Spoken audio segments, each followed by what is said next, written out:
Chapter 437. I forgot to tell you. Shenjing said word by word, I've seen a lot of intrusive managers like you. What? He didn't even have time to think about what Shenjing meant. In the next moment, a huge wave of pain assaulted him again. Shenjing grabbed the man and slammed him to the ground. Her movements were so fast that he looked like a shadow. He couldn't even see her movements clearly. The manager's power seemed to be suppressed by Shenjing as well. He couldn't fight back at all. For a moment, the entire divine realm reverberated with the sound of someone smashing people. Even the cries of pain disappeared. It was not that the other party did not want to shout, but that he did not have the chance to. Spectator I Ching, spectator Lone Moon. Suddenly, he understood where Shening learned her whack-a-mole style of fighting from. Not many people would be able to learn such a method. The two slacker students were trembling in fear. The entire celestial territory was collapsing even more violently under Shenjing's crazy attacks. The original night sky was like a tempered glass plate that had been smashed. There were densely packed cracks all around, and they were still falling down with a crash. I Ching and Lone Moon exchanged a look. Should they go and remind Big Boss Shen that this place was about to collapse? But, who would go? The two of them turned their eyes away silently. 5 minutes later, a certain big boss finally stopped smashing and smashing people. She changed to using her feet to kick. What's more, she purposely kicked a certain indescribable place, accompanied by angry roars. Bullying a child, you're very proud. Ha! Why don't you try bullying another one? How dare you make my littling cry? I've never made her cry before. What right do you have to do so? If you dare to touch my littling, I'll let you know why flowers are so red. Scum! Scum! Ugly! The two of them trembled again. They subconsciously clamped their legs together. Suddenly, they felt a faint pain in a certain place. Shenjing continued to kick for another 2 minutes. She only stopped when a ball of light rushed out of the invading manager's body. She reached out and threw out a blue translucent box. Instantly, the ball of blue light was sealed inside. And the person on the ground directly turned into spots of light and disappeared forever. Shenjing looked at the box in her hand, and her eyes darkened. Such dense management energy, it really destroyed many planes. She frowned and put the box away. Only then did she turn her head to look at the two bloody men who had finally recovered some strength. Her expression instantly turned cold. Next. It's your turn. She walked straight towards the two of them. Instantly, the domineering aura of a manager surged towards the two of them. It was a terrifying power that was completely different from that of the previous intruder. The two of them were instantly pinned to the ground, and the energy that they had just regained was instantly dispersed. Such a powerful and terrifying power made it impossible for anyone to even think of resisting. I've told you before. She walked closer step by step, her entire body filled with murderous intent. If anything happens to littling, I'll never let you off. As soon as she finished speaking, a feeling that even her soul was being crushed spread throughout her body.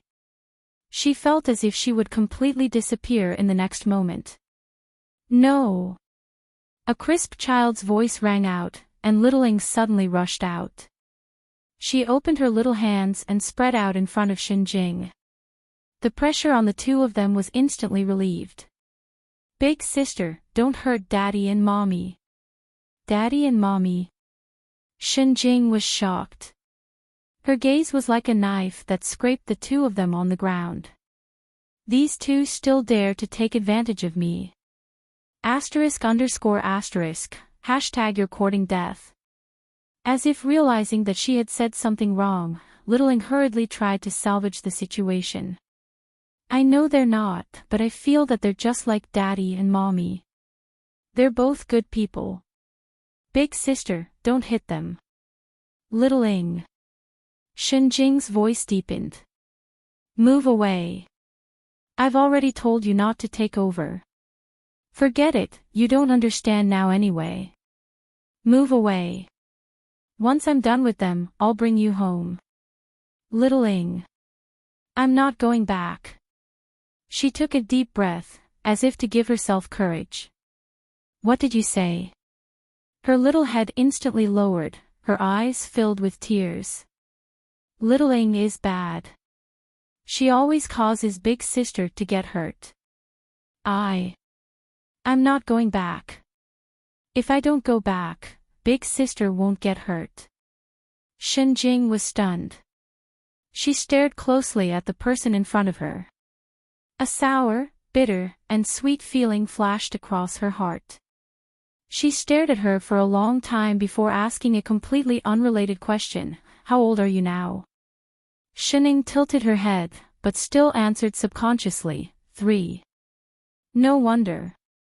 Shinjing sighed. As if recalling something, she squatted down and hugged the person in front of her. Not knowing whether to laugh or scold, she said, why are you always so sensible at times like this? Silly, now, no one can hurt me anymore. Big sister. Shining was stunned. Thinking of the people behind her, she could not help but continue, then can big sister not be angry at them? Shinjing's expression turned cold. She turned to look at Yi Qing and Lone Moon in front of her. A trace of hesitation flashed across her eyes. She was used to eliminating all dangers that could threaten Little Ing, especially now that she was in such a situation. Only bringing her back was the right choice. But they protected Little Ing just now. Little Ing emphasized anxiously again. Little Ing has to protect them too. If big sister really hits them, then I will. I will. She puffed her cheeks and said seriously, I will never talk to big sister again. Crack. Faintly, they heard the sound of something breaking. A stab to the heart, Yi Qing, Lone Moon, Shinjing, MD. Don't stop me. I'm going to kill these 2 wild men who abducted my little sister. Degree. In the end, Shinjing did not destroy the 2 wild men, although she really wanted to do so. But after all, it was her own little sister who had asked for mercy. What else could she do? Pamper her. Especially since Little Ing had just turned 3, and had not entered the rebellious phase yet. She really could not refuse. Glancing at Little Ing, who was nestled in her arms and had already fallen asleep from exhaustion, she sighed. She casually brought up a light screen and tapped on it. In the blink of an eye, the divine realm that was originally riddled with holes and on the verge of collapse began to recover rapidly. As if a scene was being replayed, the collapsed sky and ground began to fill up again. The cracks that filled the sky slowly disappeared. In less than half a minute, the surroundings were as good as before. Shinjing tapped on it again. The divine realm that was originally dark instantly turned into a green grassland. In the middle of the grassland, there grew a plane tree that covered the sky. Only, the branches were a little withered, as if it was sick. Because Shinjing thought it was too dirty, Yi Qing and Lone Moon, who had been healed by her, looked at that plane tree worriedly. Chapter 438. Shinjing waved her hand and a pile of familiar furniture appeared on the grass. There were a few sofas and a coffee table with a cup of steaming hot coffee on it. She walked directly to the largest sofa and placed the sleeping Little Ing gently on it. She took out a white device and with a beep, the device flew up and emitted a red light that swept across Shinjing. Rows of data flashed across the screen as if it was testing something. Yi Qing and Lone Moon exchanged a look and walked to the opposite side of Shinjing. They were just about to sit down. Did I allow you to sit? Shinjing suddenly spoke, her cold eyes sweeping over. The 2 trembled and immediately stood up, standing at attention by the sofa. Shenjing then retracted her gaze and picked up the coffee on the coffee table. She looked at the data in her hand as she drank. There was a strange silence in the room. The two who had been left to the side looked at each other, neither daring to make a sound. Big Boss Shen was serious this time. If not for Little Ying's cute killer move just now, she would have really killed them. Now that Little Ying was asleep, they had no backup. If they angered her again, she might really flip out again. The two looked at each other for a long time. After a while, they finally could not take it anymore. I Ching gritted his teeth and stepped forward. He cupped his fists and said, "Senior Shin, may I be so bold to ask, what did Master experience when she was young? Why would she feel that she harmed Senior?" Shenjing then looked up, her cold eyes sweeping over and then back at the person on the sofa. Something flashed across her eyes. After hesitating for a while, she sighed and said, "It's all a long time ago. Since you're the person Shining likes, you'll be hers sooner or later. You should indeed know these." With that said, she put down the coffee in her hand and pointed to the sofa opposite her. "Sit down." "Thank you, Senior." I Ching then walked over and sat down. Lone Moon, who was beside him, subconsciously followed, but when Shenjing's eyes swept over him, his body trembled and he immediately stood back. Shenjing took a deep breath and said in a low voice after a while, "This has to start from when I became a manager. Shining and I." She subconsciously reached out and patted Little Ying gently, making a gesture to coax her to sleep. "We're actually twins." "What?" Lone Moon's eyes widened and he subconsciously replied, "You two are biological children. Didn't you give her to you for topping up your phone? Master said she was picked up from the trash." I Ching also replied. The corner of Shenjing's mouth twitched. Her cold gaze swept over them once again, instantly freezing the two of them. "Are you guys blind? If we weren't twins, how could we look so much alike?" "Alright, you're the boss, whatever you say is right." Shenjing then continued, "We were originally just ordinary people, but before we were born, I was chosen by the world's consciousness to become a manager. At that time, the power that belonged to the manager entered my body. I had just awakened my consciousness, and before I could even begin to sense the situation around me, I instinctively began to absorb all the energy around me, so that..." Her gaze darkened, as if recalling something sad, before she continued, "So that I did not realize that Little Ying was by my side, so without my knowledge, I even absorbed her life force into my body." Their hearts sank. Without her life force, didn't that mean that Shining could not even be born? By the time I realized it, it was already too late. Shenjing frowned. She picked up the coffee beside her and took another sip before continuing, "I asked the world's consciousness to seal her consciousness and the last bit of her life force in my body, and wait for the right time to wake her up. The world's consciousness agreed, and then I became that world's manager."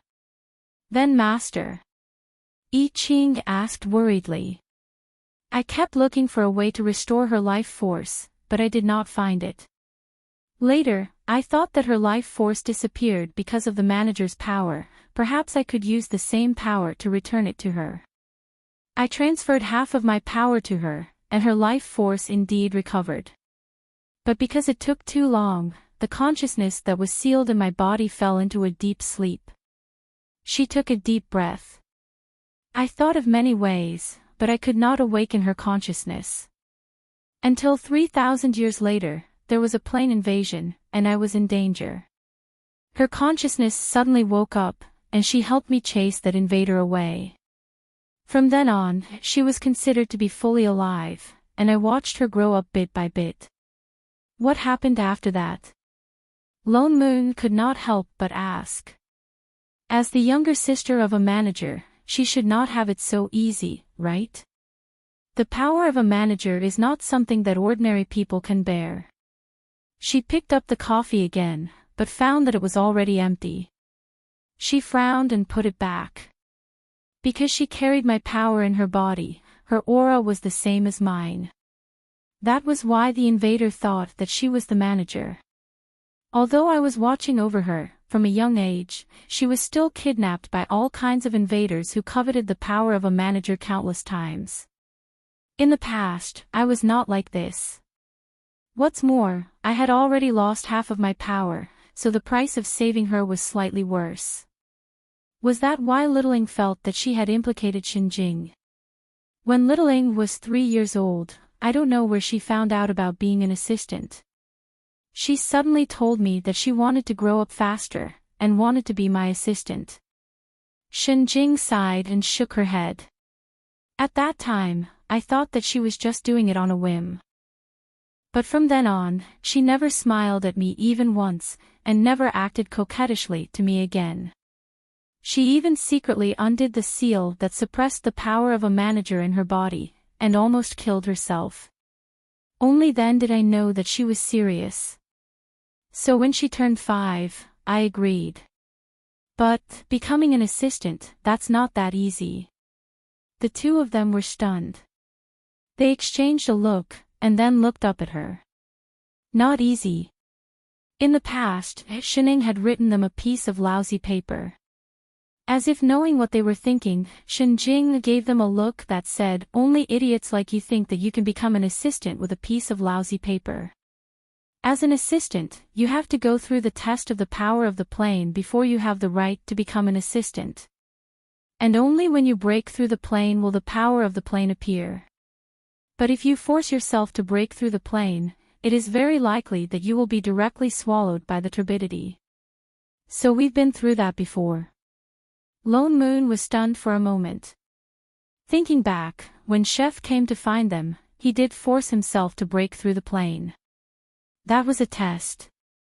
But I didn't. How did he become an assistant? That's because you're lucky. Every time, there was someone who protected you through the back door. Xinjing rolled her eyes. You transmigrated a total of 3 times. The first time, it was the chaotic consciousness of this world that pulled you over with all its might. The second and third time, with Littling protecting you, of course you were fine. But that was considered forcefully crossing through the plane. After all, there was no pass. Lone Moon. So he was the only one who went through the back door. Forget it, no matter what, he went through the back door with his own ability. Chapter 439. Then Master, how did you become an assistant? I Ching continued to ask. Before I had absolute power, I could never agree to let Littling do something like crossing planes. So I thought of a compromise. Xinjing continued, when she was 5, I left her on the mother planet of the insect clan. That place was close to the border of the plane, there were remnants of plane power, plus the high combat power of the insect clan, it was the best training ground for her. Littling did not let me down. In less than 5 years, she completely controlled half of the manager power I left for her, and became a real plane assistant at the age of 15. She was basically in charge of everything in the plane, invasions that were not manager level did not require me to do anything. As if thinking of something to be proud of, Xinjing smiled. From then on, there were fewer and fewer invaders who had designs on our plane. It was probably because they sensed that Little Ying's power was getting stronger and stronger. As a result, she didn't have many opportunities to practice her skills. She basically relied on beating up those invaders to improve her abilities. But after Littling turned 25, there were no more invaders in the entire plane. Littling became stronger and stronger, and more she felt that ordinary invaders could not hurt her at all. Especially after the appearance of Sky Splitter, it was unknown where she learned to be so dispirited, but she began to slack off. Of course, there was no need to tell these wild men. The two listened quietly to Xinjing. Only then did they understand why the 3-year-old Xining would think this way, and why Xinjing would fly into a rage when she saw Xining was hurt. Because during the most difficult days, they were each other's only support. She had never thought that Xining, who was so strong, would be constantly in such a dangerous situation when she was young. Only by working hard to strengthen herself could she survive. So from the age of 3, she forced herself to be brave, to be determined, to grow up. For a moment, the three of them were silent. Until the testing machine beside them beeped, signaling the end of the test. It was only then that Shenjing seemed to wake up. She took the white device floating above Shenying's head and looked at the light screen in front of her. After a while, she said, "It's really like this." With that said, she turned and glared at the person sleeping soundly on the sofa. "This idiot. Senior, have you found out the reason why Master went into hibernation several times?" Yi Qing asked anxiously. Lone Moon also looked over nervously. "Yes, I guess so." Shenjing nodded and turned off the light screen in front of her. "I just said that half of my abilities are in her body. Although that was half of my power a long time ago, it's nothing compared to now. Is it because of this energy that Master fell asleep?" "Half of it is. The other half is due to overexertion." She glared at the person in front of her with some dissatisfaction before continuing to explain. After Xining took over this plane, she was already the real manager. Due to the fact that she had doubled the power of the plane, her strength had long since surpassed mine. Therefore, her body naturally repels the foreign energy that remains in her body. That's why Master. Yi Qing frowned. "Then why don't you cleanse this energy?" She asked his question directly and sighed helplessly. "It should be because you're afraid that I'll be angry. She's my little sister, and now she's the manager of this world, which means that she has nothing to do with the previous plane. She kept this half of her power, so that she can keep the last trace of connection with me." She turned to look at the person on the sofa again and touched her head. Even if she was repelled and fell into hibernation, she didn't want to make her angry. What a silly girl. Where did her education go wrong? How did she teach such a stubborn and intelligent little sister? Would it kill her to ask her? "Senior Shin, then can you please take the ability in Master's body?" Yi Qing asked tentatively. "You don't have to tell me that."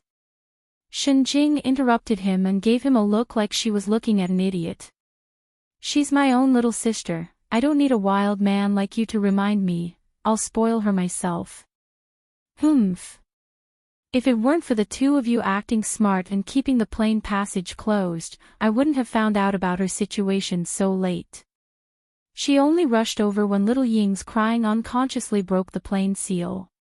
Yi Qing, who thought he was smart, Lone Moon, who thought he was smart, the two of them lowered their heads at the same time. Although they weren't the ones who sealed the plane, whatever the big boss said was right. Shenjing harumphed coldly once more before turning her head and reaching out her hand to touch Shenying's forehead. Instantly, a familiar wave of energy, as though it had finally found its place, rushed towards her joyfully. In less than 5 minutes, it had all returned to her body. And the body that was originally lying on the sofa suddenly began to grow bigger. The figure that originally occupied 1/3 of the sofa, instantly occupied the entire sofa. But there was still a familiar yet strange childishness between her brows. Isn't this the 15-year-old Xining? Lone Moon could tell at a glance. He originally thought that she would recover directly, didn't expect that she would only return to 15 years old. "I've said it just now, that half of my energy is only half the reason." Shenjing gave them a look as if they were deaf. The excessive consumption of opening up the plane previously still needs to rest. "Then Master, when will she recover?" Yi Qing asked. Shenjing seemed to think of something and raised her eyebrows. "This should be very soon." Before she finished speaking, the person on the sofa frowned and suddenly woke up. The moment he opened his eyes, he saw Shenjing, who was sitting beside him. His sleepy face turned pale in an instant, and he exclaimed in horror, "Sis." The next moment, her whole body seemed to be electrified. Her whole body shook and she stood up with a whoosh. Because she got up too quickly, she even knocked into the coffee table in front of her with a bang. She subconsciously wanted to rub it but resisted the urge. Her whole body stood ramrod straight like a pencil, and she opened her mouth to answer, "I've finished my homework and work, really." She was definitely not lazing around and sleeping. I Ching, Lone Moon, Shen Jing, what kind of god-level conditioned reflex was this? Oh. Shen Jing frowned and instantly switched to the cold queen mode. Indeed, the grown-up littling was not cute at all, especially this one who hid the furthest from her during the rebellious period. Only then did Shening see Chef and Father Nyo at the side. She stiffened for a moment, as if she just remembered where she was. "Sister, you are now." Shen Jing glanced coldly at this not cute sister and leaned back on the sofa before saying in a low voice, "I've already helped you deal with that invading manager." "Humph.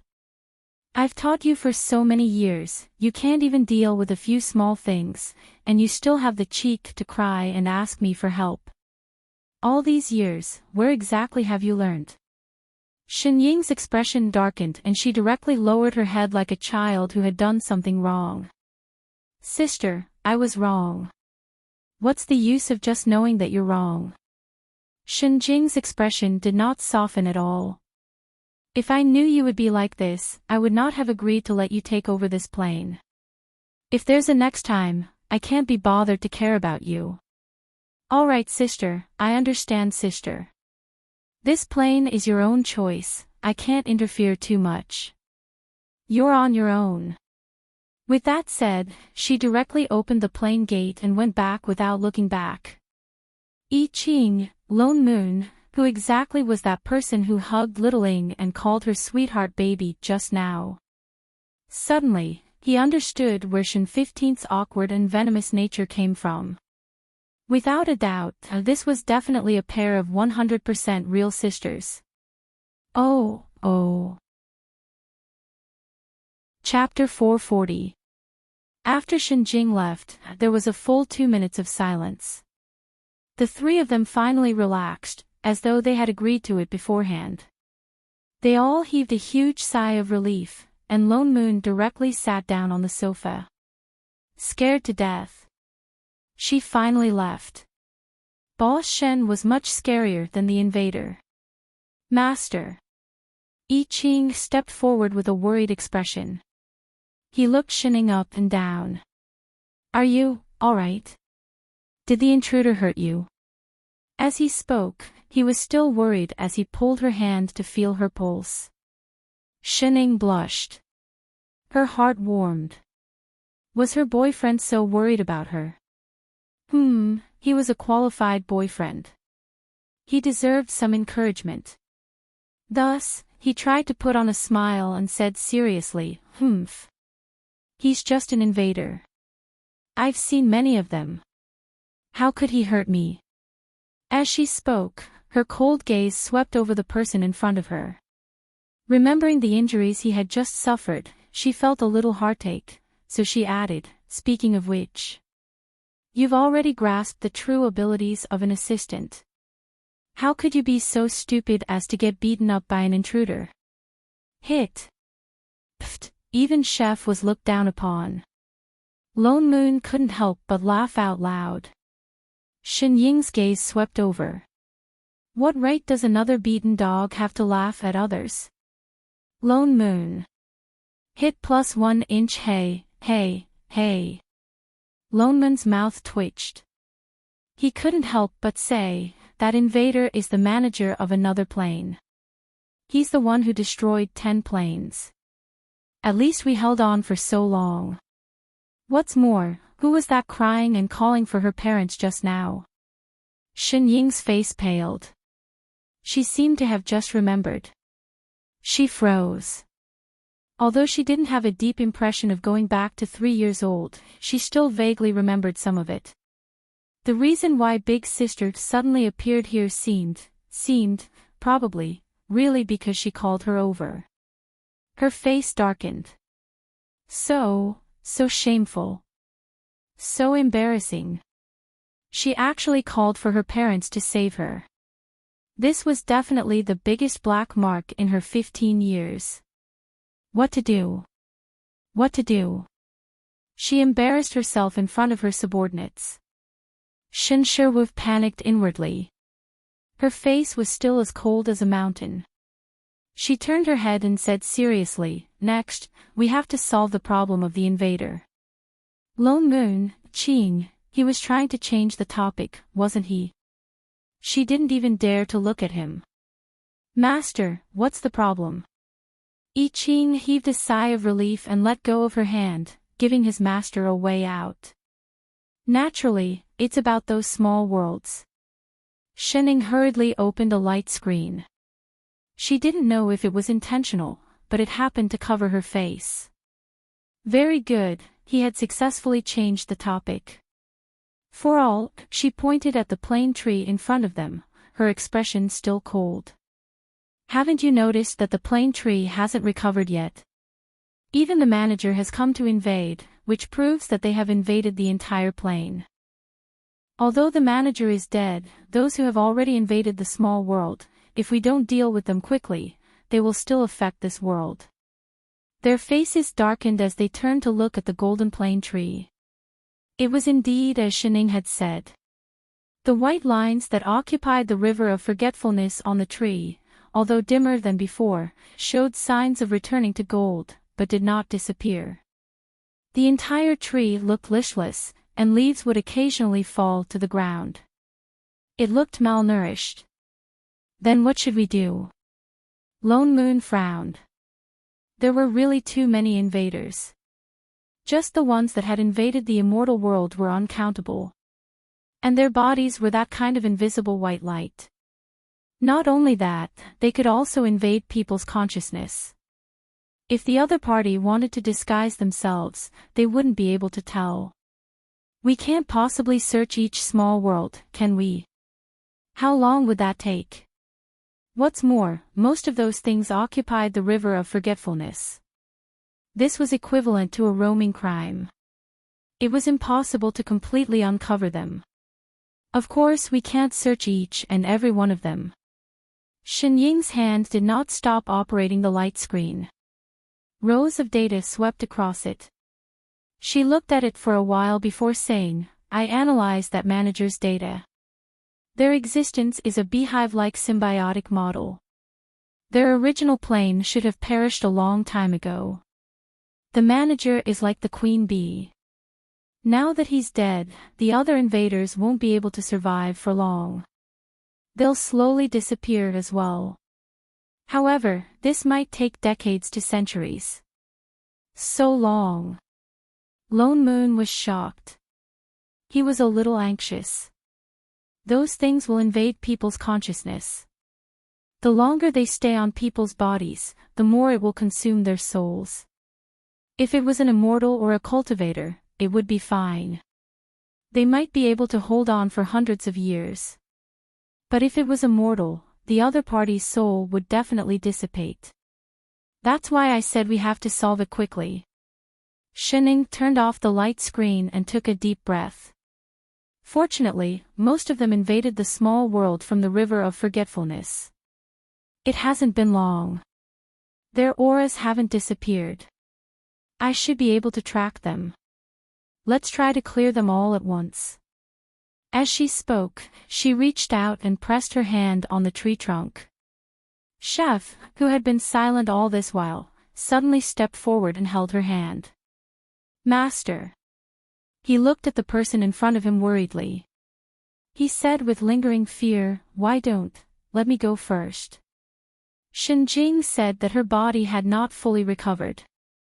He was really afraid that something unexpected would happen. Shining faltered. She tilted her head and said, "But you're not a manager. You can't control the entire plane." I Ching turned to look at the tree in front of him. For some reason, a strange feeling flashed across his heart. It was as if he could do it. I'll just try once. All right. Shining then stepped back. He stepped forward and pressed his hand on the tree trunk. He closed his eyes. Suddenly, something emanated from his body. Compared to the assistant's ability earlier, it was much gentler this time. For a moment, the whole tree rustled, as if it was responding to something. In a short while, the whole tree began to emit a golden glow. It became brighter and brighter. Even the surrounding grass seemed to be dyed gold. Suddenly, spots of white fluorescent light floated out of the tree. Like snowflakes, they spread out in all directions. The white patterns that occupied the river of forgetfulness on the tree also slowly disappeared. It returned to its original golden color. In less than 10 minutes, the originally withered tree seemed to have regained its vitality. Even the leaves that had fallen to the ground floated up and returned to the treetop like a playback. After another 10 minutes, the drifting white fluorescent light became lesser and lesser, until it completely disappeared. At this time, the plane tree had completely returned to its original state. I Ching then opened his eyes and retracted his hand. He didn't know if it was an illusion, but he felt that the plane tree was stronger than before. Good job, chef. Lone Moon was also shocked. He had thought that he was only worried about Shining. He didn't expect that he really chased all the invaders out. I didn't expect you to have such an ability. Just by looking at the floating white light, one could tell how terrifying the number of intruders was.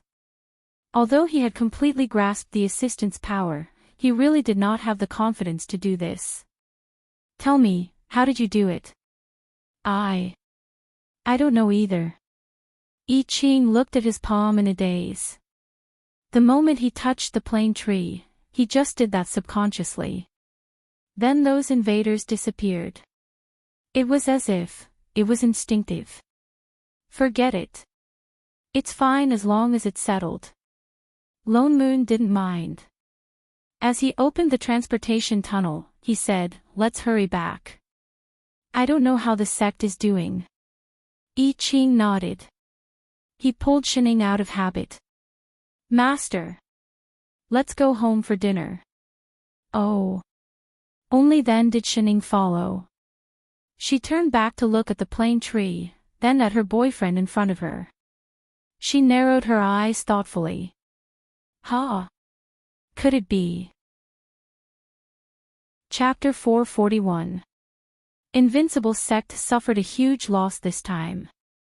Apart from the back hall and a few remote side halls, the entire Heavenly Palace was completely destroyed without exception. More importantly, many disciples were seriously injured, and some even injured their foundations. It would be difficult for them to improve their cultivation in the future. All the Heavenly Palaces were damaged, and more seriously. After Lone Moon returned to the sect, he joined in the post-war recovery work. For a few days, he was so busy that he was nowhere to be seen. Shining and I Ching, on the other hand, had nothing to do in the back hall. Perhaps because he felt that he could not count on these two, Lone Moon did not even have the desire to grab them. Shining did not know if it was because she had just recovered, but ever since she ate a lot on the day she came back, she ate less and less. From 5 meals a day, she slowly reduced to 3 meals a day. But she slept longer and longer. Sometimes she would doze off while eating. I Ching was very worried at first, but after a few days, he realized that she was not hibernating, but simply wanted to sleep after eating, so he relaxed and let her be. But every time she was sprawled on the table, he carefully carried her back to the room. After this happened many times, there would inevitably be a few times when Shining would wake up in the middle and look at him strangely.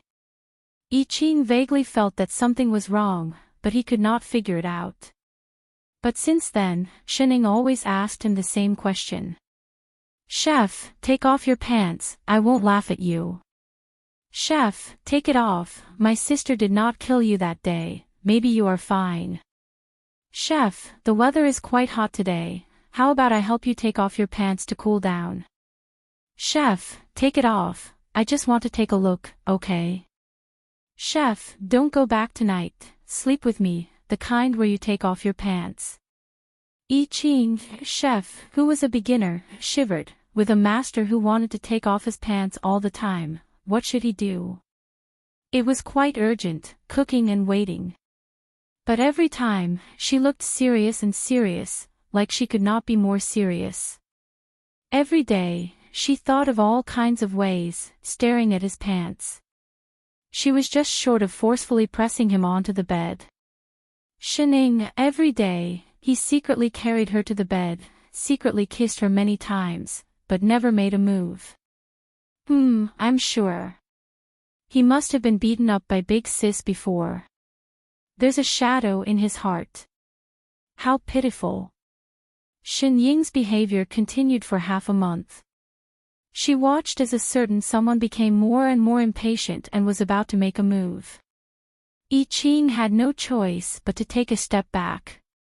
With some trepidation, he said, Master, if you're willing, when Father Nyo is done with his work, we'll get married, how about that? After we get married, I'll. Ha. Shining paused. Get married. Her face turned red. Was her boyfriend asking her for a title? However, it didn't seem impossible.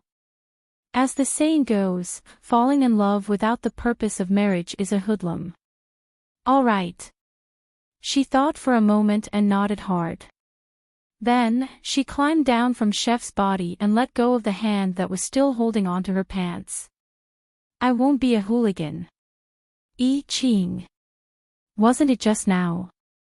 Then tomorrow morning, I'll go and discuss it with Father Nyo. I Ching immediately stood up from the bed. Rest early, master. After saying that, he quickly walked out as if he was escaping, but his footsteps were especially messy, as if he would fall if he was not careful. Until he walked all the way out of the courtyard. The emotions that he had been suppressing finally exploded. His heart sounded as if it was about to explode. Huge ecstasy spread throughout his body. Instantly, he could not stand properly. He squatted down to cover his slightly hot face. The corner of his mouth turned up in an arc that he had never seen before. Was he dreaming?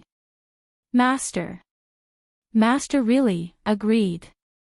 Before Chef went to find Father Nyo, he took the initiative to come over. As if there was something, he rushed over early in the morning. Glancing at the table that was filled with breakfast but no one was sitting, he turned to look at I Ching who came out of the kitchen. Chef, where's Shining? Is she still not awake? Not yet. I Ching replied casually. Master had been waking up later and later these few days. What time is it already? She's still not up. Was she planning to eat breakfast and lunch together? The corner of his mouth twitched. Subconsciously, he walked towards the house. I have something to discuss with her. He walked to the door, but suddenly stopped. As if remembering a certain someone's temper after waking up, he raised his hand and did not knock. I Ching also walked over. Just as he was about to speak, the door suddenly opened from the inside with a click. Shining, with her messy hair, looked up and glanced at the two of them. Waving her hand in greeting, she said, Morning. What morning? It's almost noon. Lone Moon subconsciously retorted. I Ching, who was at the side, stiffened. He stared straight at the person in front of him, his eyes widening. He stepped forward and said anxiously, Master, Chef, I'm so hungry. Shining said directly. I Ching was stunned for a moment. Subconsciously, he said, breakfast is ready. Lunch was almost ready too. All right, I have something to discuss with you. Lone Moon grabbed Shen Ying's hand and dragged her to the table like a sack. He did not know if it was an illusion, but he felt that Shen Ying seemed to be heavier. It was definitely because she had eaten too much these few days. Lone Moon sat down at the table and looked at the person opposite him who had already started eating her buns. Then, he glanced at Chef who was handing her buns. After hesitating for a while, he said in a low voice, "There's a problem that I've been thinking about for a long time." This time, the invincible Heavenly Palace suffered heavy losses. A few of their disciples were seriously injured. Those were invaders after all. It's normal for them to lose. All in all, they were implicated by us. Those people came for them. He sighed and frowned before continuing. There will be more and more such things in the future. I'm afraid that when the time comes. So I'm thinking if it's time for us to let go. The master and disciple were stunned for a moment. They looked up at him together. What did he mean? I don't want the sect that we built up to be involved in the plane's affairs every time. It was their responsibility to protect this plane. There was no need to drag Invincible sect into this. He could not guarantee that he would be able to protect them every time. In the current immortal realm, even without us, Yu Hong, Lan Hua and Little Black are enough to protect this sect. Have you thought it through? I Ching asked. Although this sect was built by the three of them, in reality, the entire sect was almost pulled up by Lone Moon alone. At most, they would only come out occasionally to support the sect. Lone Moon nodded. Ever since the invasion this time, he had understood that protecting a plane was not as simple as it seemed on the surface. They could not watch Invincible sect all the time.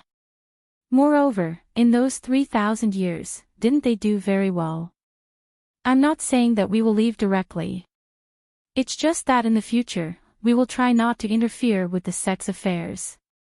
The master and disciple exchanged a look. After a while, Shining replied, "Oh." Lone Moon's mouth twitched. What did she mean by "oh"? I Ching immediately explained, "You can decide. Master and I have no objections." All right, then it's settled. Lone Moon looked at Shining. Yu Hong was in charge of the sect for 3,000 years. It's most suitable for her to hand Invincible sect over. I'll make arrangements now. In a few days, we will hold the inauguration ceremony. Shining, you can officially pass the position of sect master to her. Me? Shining paused and tilted her head. That's right. Lone Moon nodded. Then, he thought of something and glared at her. Don't tell me you've forgotten that you're the sect master. Oh. Shining took a bite of her bun and replied lazily, "So troublesome." Troublesome my ass. Lone Moon rolled his eyes. It's settled then. I'll make a move first. With that said, he got up and walked 2 steps. Suddenly, he thought of something and stopped. Wait, troublesome. He turned around abruptly and looked at a certain figure in disbelief. She was sprawled on the table like a pile of mud, gnawing on a bun. His eyes widened. Holy shit. Shining. Chapter 442. Hey, Father Nyo. Shining waved her hand out of habit. Yo, your mother. The corner of Lone Moon's mouth twitched. He flew back like the wind and sized up the person in front of him. She was indeed taller than she was a few days ago, especially that familiar laziness about her. That's right, this was the real Shining. You should have told me earlier. You didn't even give me a chance to speak. Shining chuckled and handed a bun over. Want some? Eat your sister. Lone Moon snatched it away and stuffed it into his mouth as if to vent his anger. He looked like he was going to eat someone up, but his eyes scanned the person in front of him worriedly. When did you recover? Just now. She was just sleeping. Completely fine. Yeah. He was fine anyway. It won't shrink again. It's very difficult. Lone Moon stared at her for a long while before heaving a sigh of relief. It's good that you've recovered. She had thought that it would take her a few more years. She hadn't expected it to be so soon. Although it was a good thing that the cheat Shin could recover, why was he so unhappy? Especially when he thought about how he would never be able to see Littling again, he hated this cheater in front of him even more. If something like this happens again, can't you inform us earlier? If it happened a few more times, they really wouldn't be able to handle it. Don't mind the details. Details my ass. He took a few deep breaths and suppressed the irritation in his heart. The matter of the succession has to be carried out quickly. He could not drag the invincible sect down with him. Oh. Don't you have anything to say? In any case, you are the sect leader. There is one. Shining put down the bun in her hand and said seriously, Father Nyo, if you don't care about invincible sect anymore, then in the future, will you still give us our living expenses? Lone Moon, Iching, scram. As for the matter of passing on the position, Lone Moon had thought that it was just a matter of passing on the legacy of the sect. He did not expect that Yu Hong would be so unwilling to accept the position of the sect master. No, it wasn't just Yu Hong. The entire sect was adamant. Elder Lone Moon, are you testing me? No matter what, I will never accept the position of sect master, and no one in the sect will either. Elder Lone Moon, in my heart, there is only one sect master in Invincible Sect. Alive, we are sect master's disciples. Dead, we are sect master's disciples. Now that sect master is still around, how can we replace him and go against our superiors? Elder Lone Moon, you don't have to persuade me anymore. As long as I'm a disciple, I'll always be the sect master's disciple. Elder Lone Moon, if I've done anything wrong, please punish me severely. But please don't put me in an unjust, disloyal, and unfilial state. Yu Hong spoke righteously and with a serious expression. She was just short of making a heart demon oath. Most importantly, the surrounding disciples were nodding their heads in agreement. They even frequently cast him condemning gazes.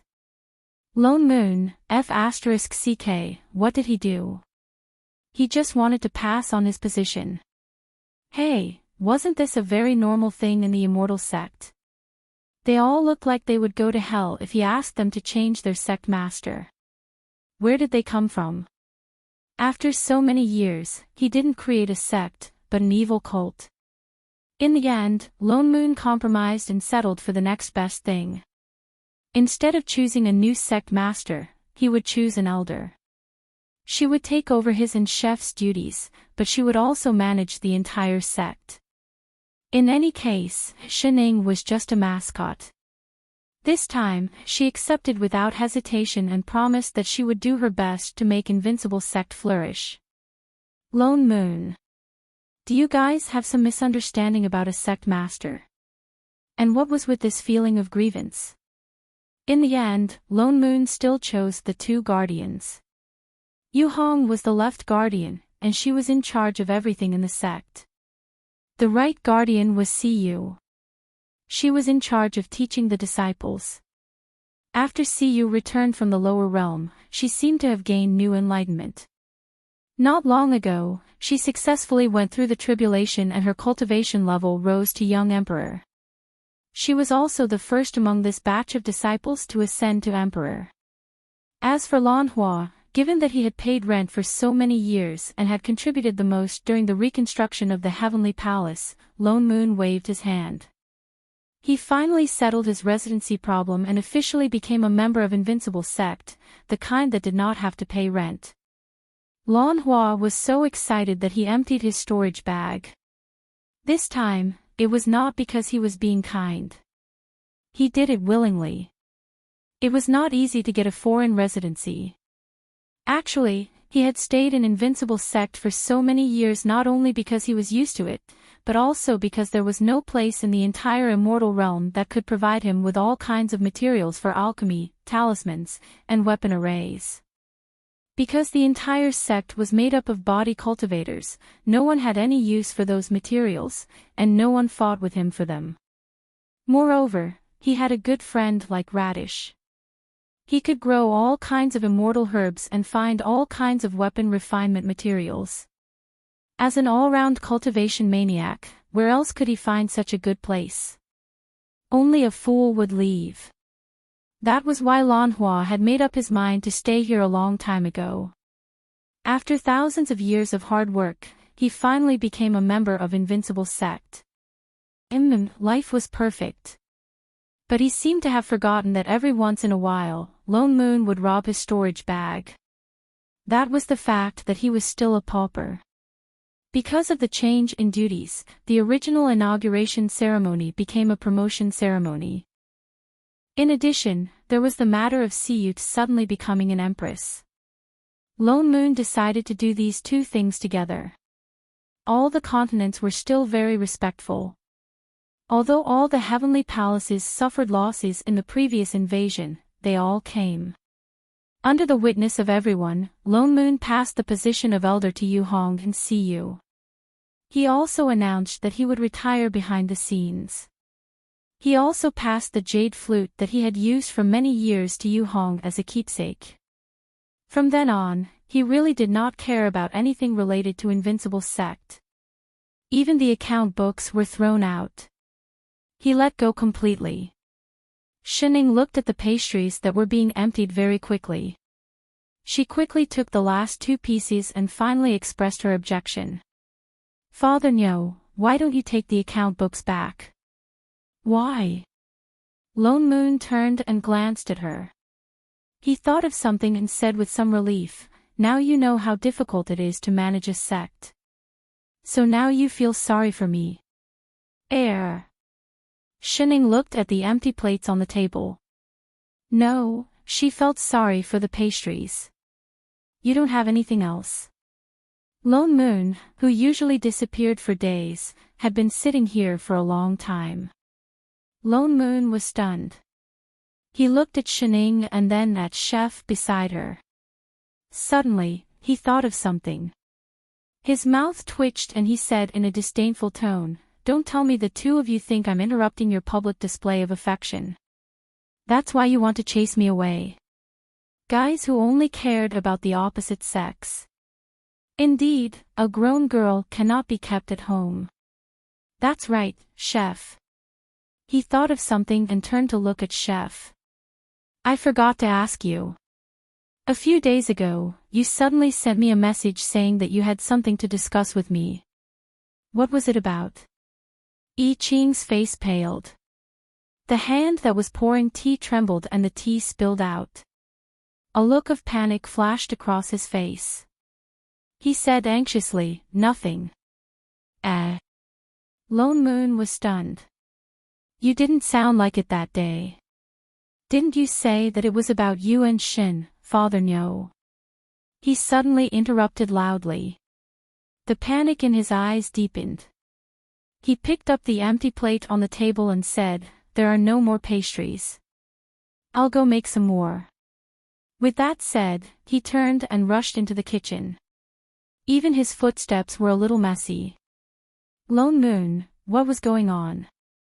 He could not help but turn to look at a certain foodie. What did you make this time?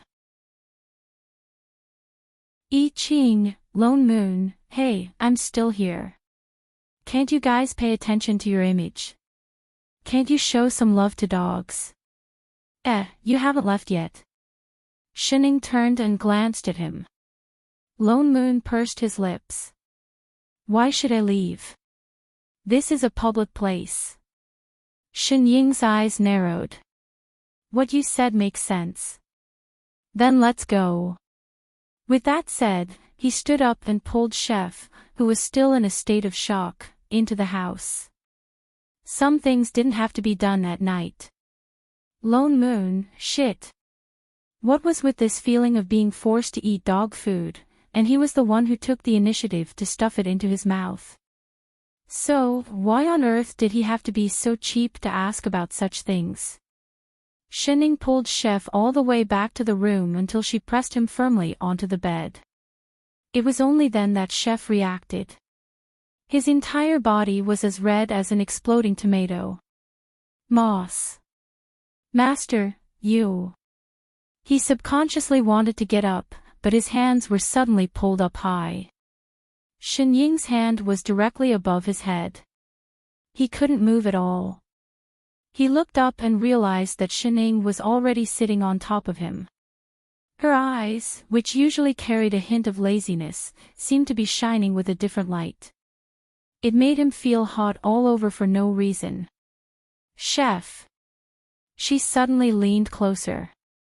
Her warm breath immediately brushed past the side of his ear. He couldn't help but tremble slightly. It was clearly two simple words, but he could hear some lingering emotions in them. I suddenly remembered, when I was 15, there was always something I didn't do. Why don't I do it today? WH. What? I Ching only felt his mind go blank. He stared blankly at the person in front of him. His whole body felt like it was on fire. In the next moment, he suddenly felt a chill below his body. He heard a tearing sound. Shining suddenly reached out and tore a piece of his Dharma robe, along with a piece of his belt. Her eyes even swept across a certain embarrassing part of him, intentionally or unintentionally. Master. I Ching was shocked. His eyes widened and he subconsciously wanted to move. Suddenly, he felt a burst of warmth on his lips, and a pair of soft lips pressed against his. It was different from before when they parted after just a touch. The softness lingered on his lips, making him yearn for more. He subconsciously opened his mouth. In the next moment, something with the sweetest taste in the world flowed straight to the bottom of his heart. It was so beautiful that he had the urge to cry. Instantly, he felt the whole world blur. He had never been so satisfied before, as if he had obtained everything in the world. He instinctively began to respond, as if he wanted to keep everything, or yearn for more. Moss. Master. Master, be good. A familiar voice murmured in his ear. I will be gentler. Her hand moved down slowly. It looked like it was about to reach a certain unspeakable place. I Ching shuddered slightly, as if he had suddenly woken up. He did not know where he got the strength from, but he suddenly broke free from Shen Ying's hand. Master. His face was so red that it was dripping blood. He panted lightly, but he still looked stubbornly at the person in front of him. He asked anxiously, Are you still agreeing to marry me? Shen Ying hesitated. A look of difficulty flashed across her face. I Ching felt a chill in his heart. The burning sensation he felt just now faded away in an instant. There was a slight pain in his heart. He felt wronged for some reason. His eyes became wet. Chef, you know, it's not that simple.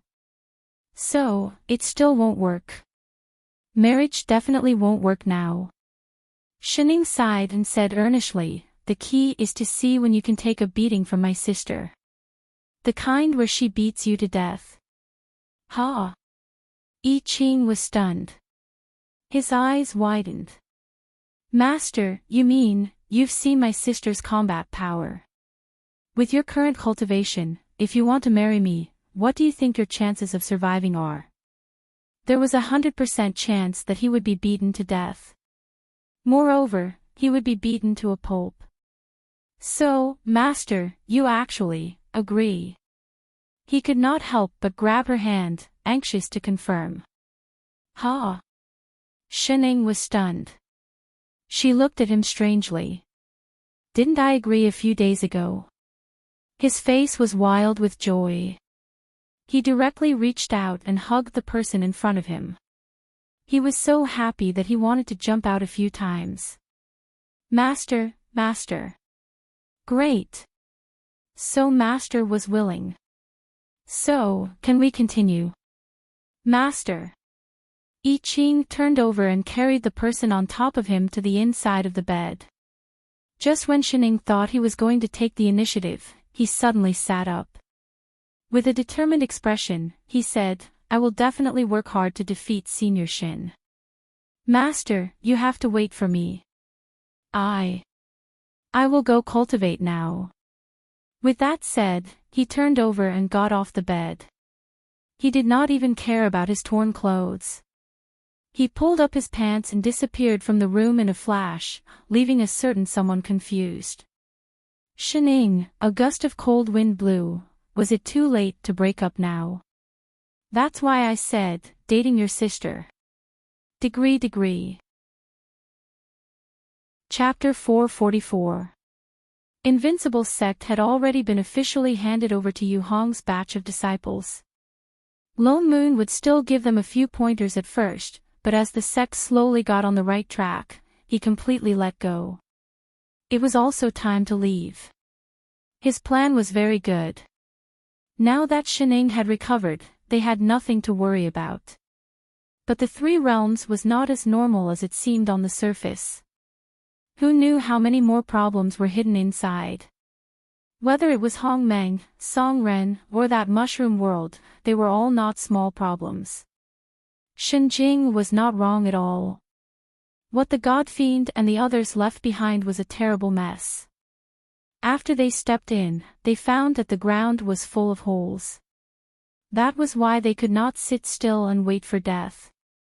To prevent another manager invasion, something so serious that it could not be cleaned up, it was better to take the initiative. That was why they had to check the small worlds one by one. On one hand, they could completely familiarize themselves with this plane, and on the other hand, they could find all the holes.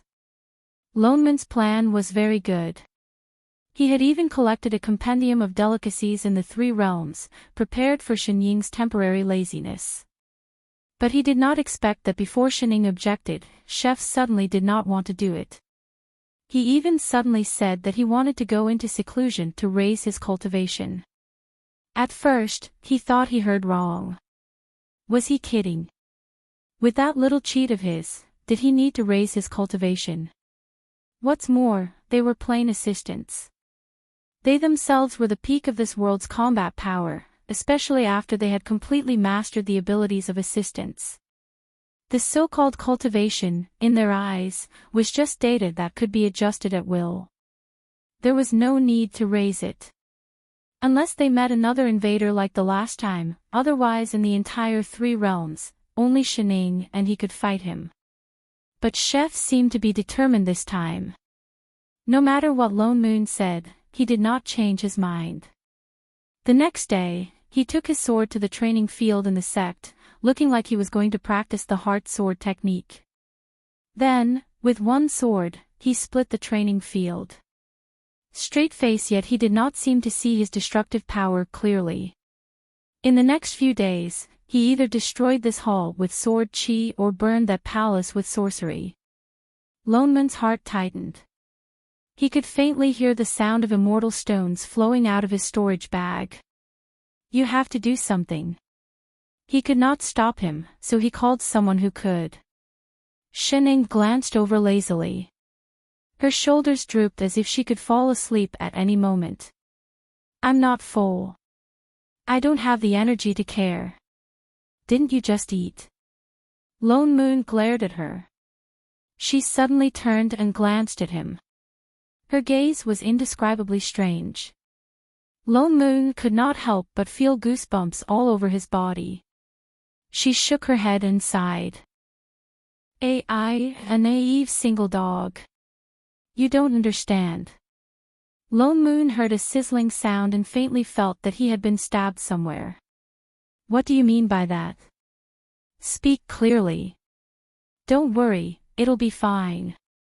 She once again glanced at a certain someone who was practicing his sword in the distance.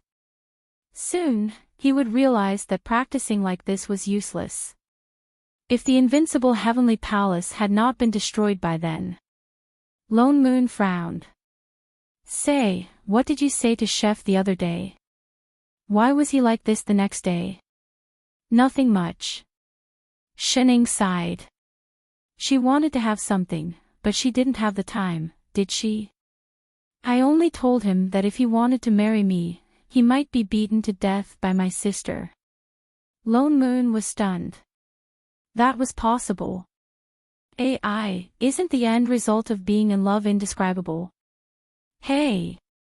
Watch your words. Do you want to be locked up?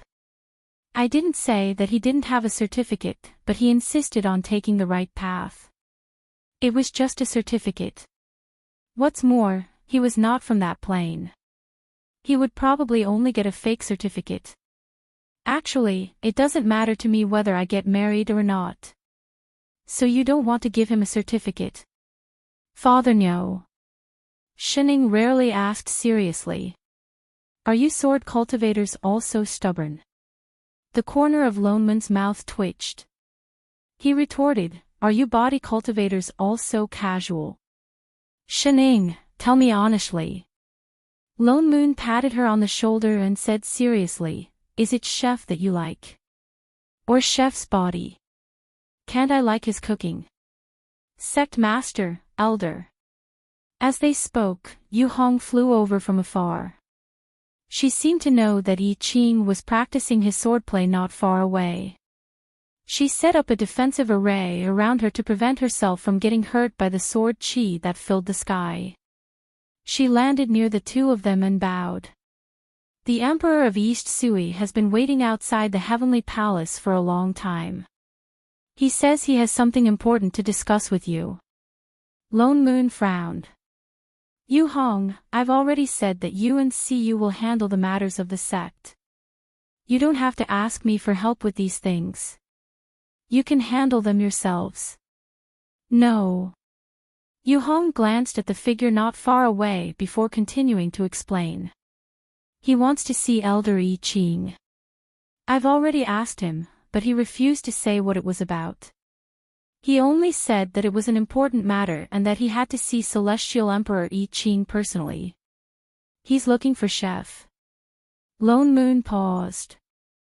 Then he remembered that apart from the 10 Celestial Emperors, Yi Qing was the one in charge of the Heavenly Palace in the eyes of outsiders.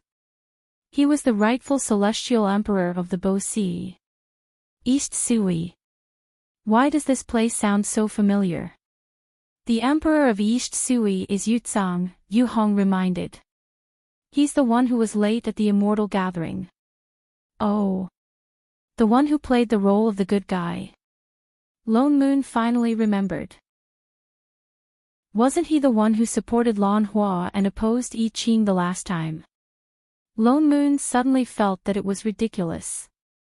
Last time, those country emperors thought they were clever and tried to cause conflict between Chef and Lan Hua. Instead, they went for wool and came home shorn. Instead, because of the immortal contest pills, they caused internal strife among themselves. After that, he no longer paid attention to these things. However, he occasionally heard from his disciples that out of the 15 country emperors, nearly half of them had really been ousted by the younger generation. Why is this person still a country emperor? Lan Hua had refined more than 100 immortal contest pills. Lone Moon had only given them 15. After that, he secretly leaked some of the pills out to add fuel to the fire. After all, those who consumed the pills that day were all trusted aides of the country emperors. However, this Yu Tsang was the only one who played the role of the bad guy and took the lead in stirring up trouble. Whether it was in the light or in the dark, the other country emperors should have kept their distance from him. Logically speaking, this East Sui should be the most chaotic country. Why hadn't he been ousted yet? What was even more unbelievable was that he actually came to see Chef instead of Lan Hua. East Sui is a little special. Yu Hong explained, it is rumored that the immortals in charge of the various regions of East Sui, as well as the various city lords, are mostly immortals who ascended from the same realm. Among them, the Yu clan had the most. They were an aristocratic family of cultivators in the lower realms, and it was rare for them to be able to maintain this status after entering the higher realms. Perhaps because we're from the same realm, we've always been more united than other countries. That's rare. Lone Moon paused. There were very few cultivators who could become immortals. Although there were many immortals in the celestial realm, they had all ascended from the vast 3,000 worlds. And this 3,000 did not only refer to the 3,000 worlds, the real number was far more than this. For a single world to produce so many immortals, it was clear that it was also a world with extremely dense spirit chi. It was no wonder that Yutsang was still able to sit firmly on the monarch seat. It was because of the same interest group behind him. Lone Moon didn't know what urgent matter it was that made him come all the way to Chef. Lone Moon's interest was suddenly piqued. He nodded at Yu Hong and said, "Since the monarch wishes to meet us personally, we naturally have to meet him. Yu Hong, bring them to the front hall. We'll be there soon." Yes. Only then did she turn and fly away. Lone Moon nudged the drowsy Shining beside him again. He pointed at Chef and said, "Hey, it's time to work. Call him over." Oh. Shining then looked into the distance and called out lazily, "Chef." The figure over there paused. Even the sword chi that filled the sky paused. In the next moment, Chef's figure appeared beside her. He looked at Shining with shining eyes. "Master. You called for me. Someone wants to meet you." Lone Moon said immediately. "Stop practicing. Let's go to the front hall first." Chef frowned, obviously unwilling. He glanced at Shining, but still followed. The three of them then walked towards the front hall. They had just taken 2 steps when I Ching's eyes could not help but look at the person beside him. He clenched his fists by his side. After a while, he suddenly reached out like a thief and grabbed Shen Ying's hand at an extremely fast speed. He carefully tightened his palm. Seeing that the other party did not resist, a silly smile appeared on his face. A large patch of red spread from his face. Lone Moon, who had been watching the whole process. Motherf asterisk cur. He was just walking and he was being fed dog food. Wait. Where are the two of you going? This way. Chapter 445. When they reached the front hall, the Emperor of East Sui, Yutsang, was already waiting inside. Seeing the three of them enter, he immediately stood up and bowed respectfully in I Ching's direction. Yutsang greets the Celestial Emperor. His posture was unbelievably humble, completely different from his previous indignant self. The three of them ignored him and walked straight up. Shining sat on the main seat and slumped lazily on the chair, one hand on the armrest. I Ching stood at the side, habitually taking out a few plates of pastries and placing them on the small table beside him. Lone Moon, on the other hand, turned around and sat down on the chair closest to him. He smiled at Yutsang, who looked a little uneasy. "Young Emperor Yu, what brings you to my invincible heavenly palace? Could it be that I sent the wrong message and you're actually here to look for Emperor Lan Hua?" Lone Moon deliberately reminded Yutsang kindly. "Why don't I call him over now?" No. Yutsang broke out in a cold sweat and hurriedly denied. "Young Emperor, you misunderstand. I am indeed here to see Celestial Emperor I Ching." "That's strange." Lone Moon laughed coldly. "If I remember correctly, didn't young Emperor Yu say in front of all the country emperors and fellow immortals that he only knew of Celestial Emperor Lan Hua and did not know of Celestial Emperor I Ching?" "Yes. I misspoke. Please forgive me, Celestial Emperor." Yutsang's legs turned to jelly and he fell to his knees. "No matter how Celestial Emperor deals with me, I am willing to accept my punishment." Lone Moon paused. Logically speaking, he should be a very arrogant person if he could take the lead to cause trouble. Lone Moon did not expect him to cower so quickly. He even knelt down to admit his guilt without a second word. Lone Moon suddenly felt that the matter he was here for today must not be that simple. But this matter is my own doing. It has nothing to do with East Sui or the people of Bosi. He looked up at I Ching, who was seriously handing food to Shining. I Ching did not even look at him. Yutsang stiffened and turned to Lone Moon. The matter I am here for today is very important. It concerns the entire immortal realm. Only Celestial Emperor I Ching can help.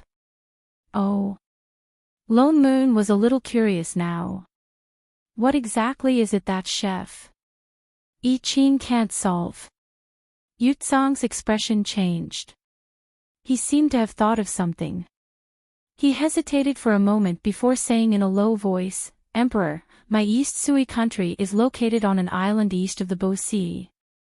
There were many immortals, but in recent years, no new immortals had ascended. At first, we didn't know the reason either. We thought it was because the cultivators of the lower realms didn't have the opportunity. He raised his head and glanced at the few of them. His eyes darkened before he continued. But a while ago, the city lord of East Sui's #1 city, Chongqing, sent a letter saying that one of his nephews in the lower realm originally had extremely high potential to cultivate to immortality. Moreover, he had long divined his fate, and he would definitely ascend to immortality. However, for some reason, it suddenly fell during the tribulation and was unable to ascend. Only then did we notice something strange. Lone Moon frowned and glanced at him. Cultivation is an act that goes against the heavens. Any small change, even a single thought, could trigger a mental demon and affect your ascension. There's no such thing as being destined to ascend. Of course, Shining was an exception. Moreover, countless people have fallen during the tribulation of ascension. What's so strange about that? Even if no one ascended for a few years, it's very normal. No, there must be something wrong with the lower realm. Before he could finish, Yutsang blurted out anxiously, East Sui has never had no immortals ascend for a few years. And I heard. He glanced at I Ching in front of him and gritted his teeth. I heard that not long ago, a very strange blue realm gate appeared at the border of the immortal and demonic realms. It seemed to have something to do with the lower realm. So, I'm guessing that the realm gate that connects the East Sui country to the lower realm has a problem as well. That's why no one ascended to immortality. Realm gate. Lone Moon fell silent. His heart tightened as he turned to look at Chef. It's nothing. As if he knew what Lone Moon wanted to ask, Chef shook his head. I've checked it.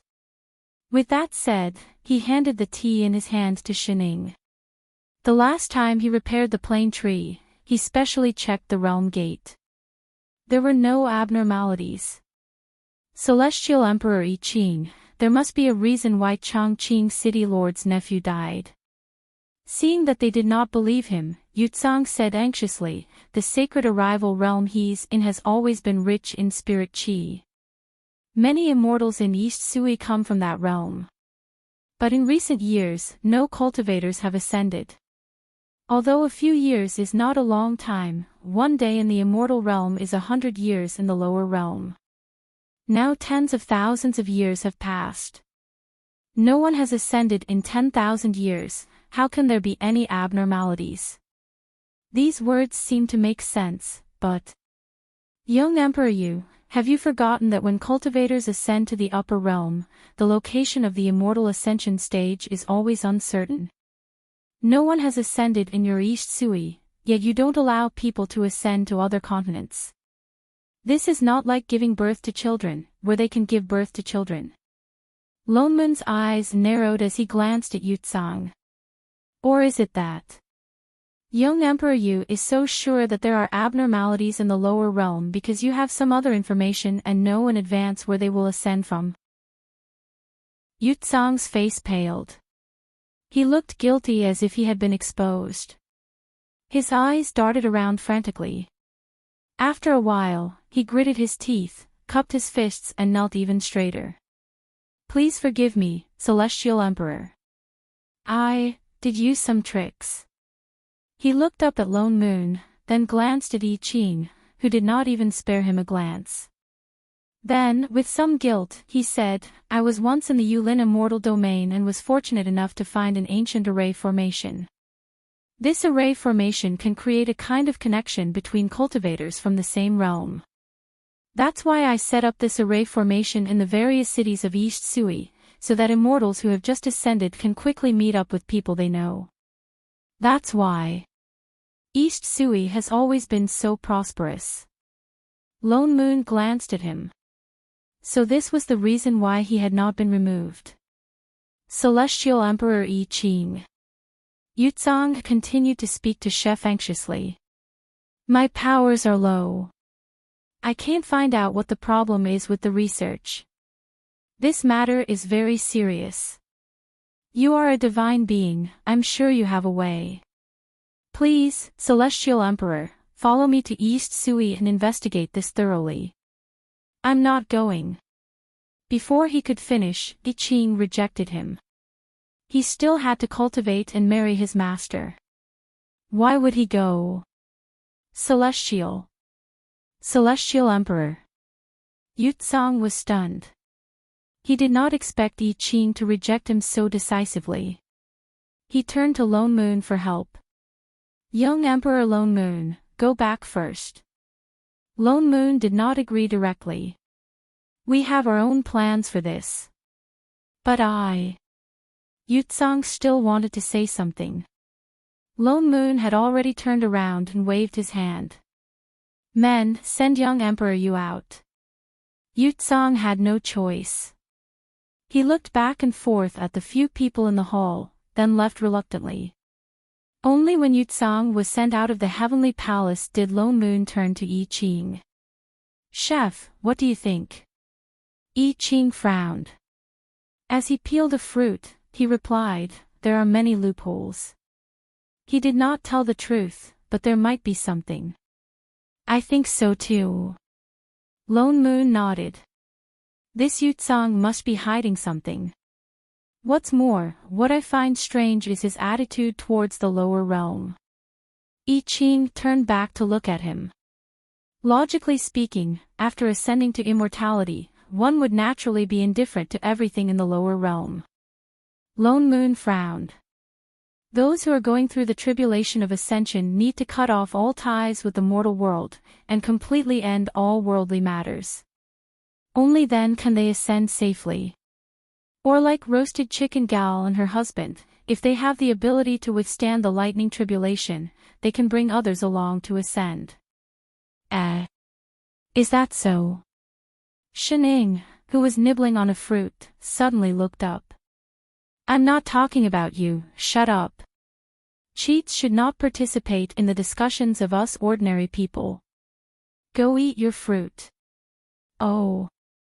She continued to nibble. So. Lone Moon continued to look at Chef. There are so many immortals in the immortal realm, no one would be so concerned about the mortal world. They would also constantly pay attention to whether someone is ascending. And the array he mentioned is very strange. Chef, in this world, there really is an array that can control the position of one's ascension.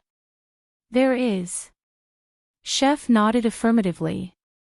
The Mystic Spirit Array can temporarily open the realm gate and connect the two realms. But this is an array of the divine race.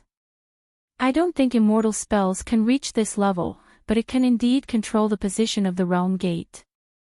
Lone Moon's expression darkened. He thought of something and sent a message to Yu Hong to give some instructions. Soon, Yu Hong came in with a list.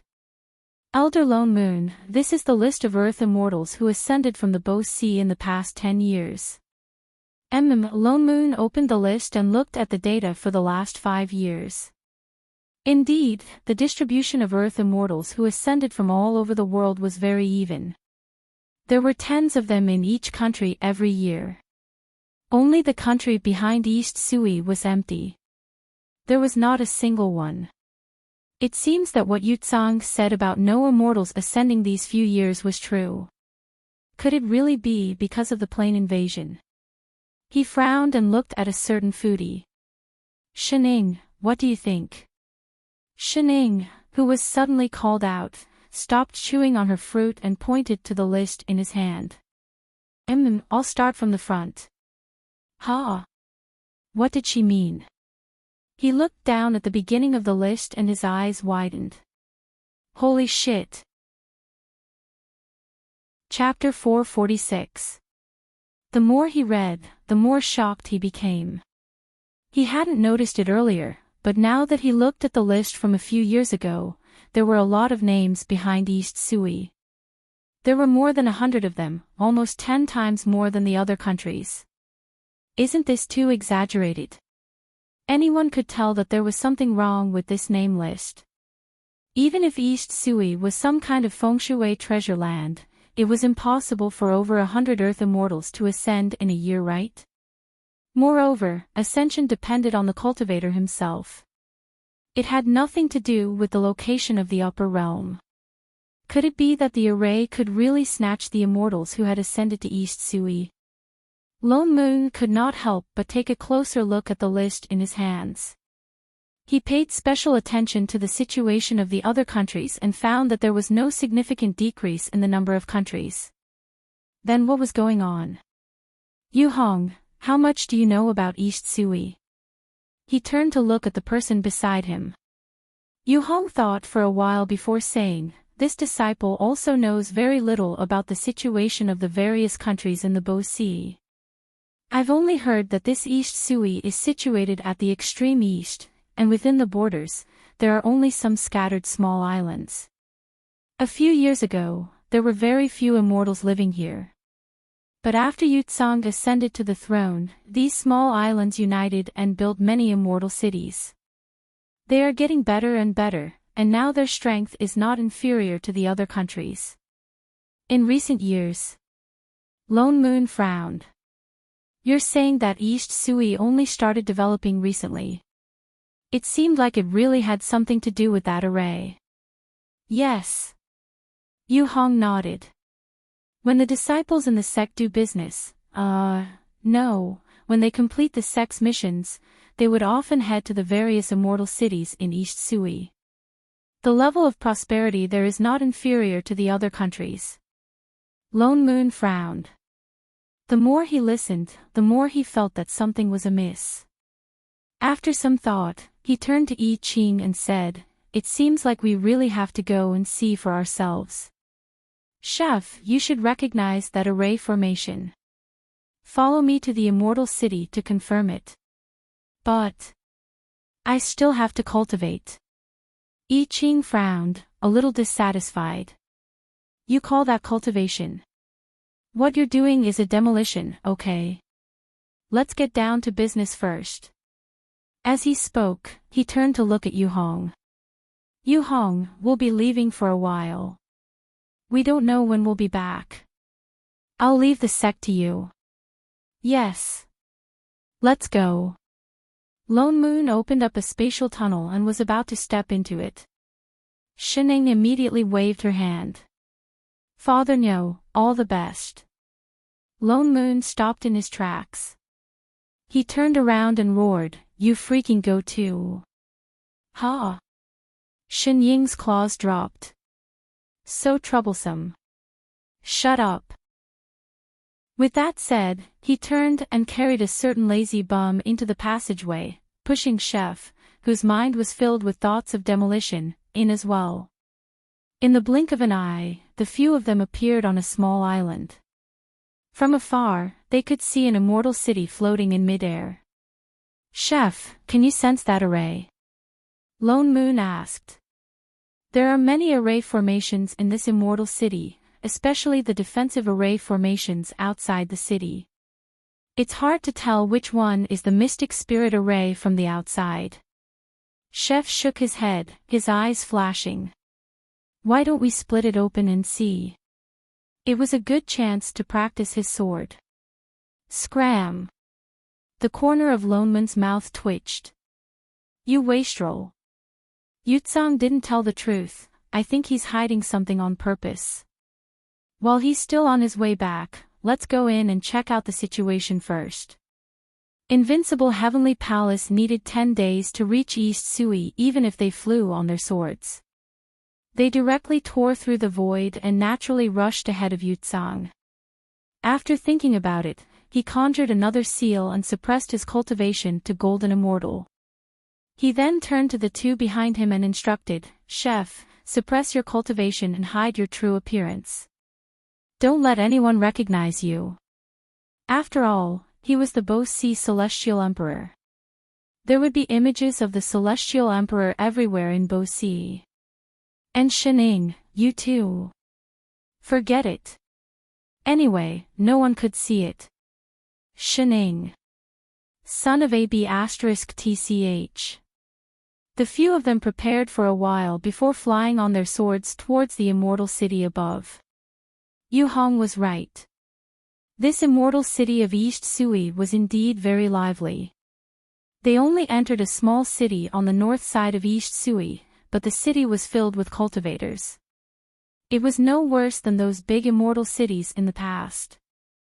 Lone Moon casually scanned around and found that most of the people in the city were low-level cultivators. Most of them were Earth Immortals. Mystic Immortals and Stygian Immortals were few.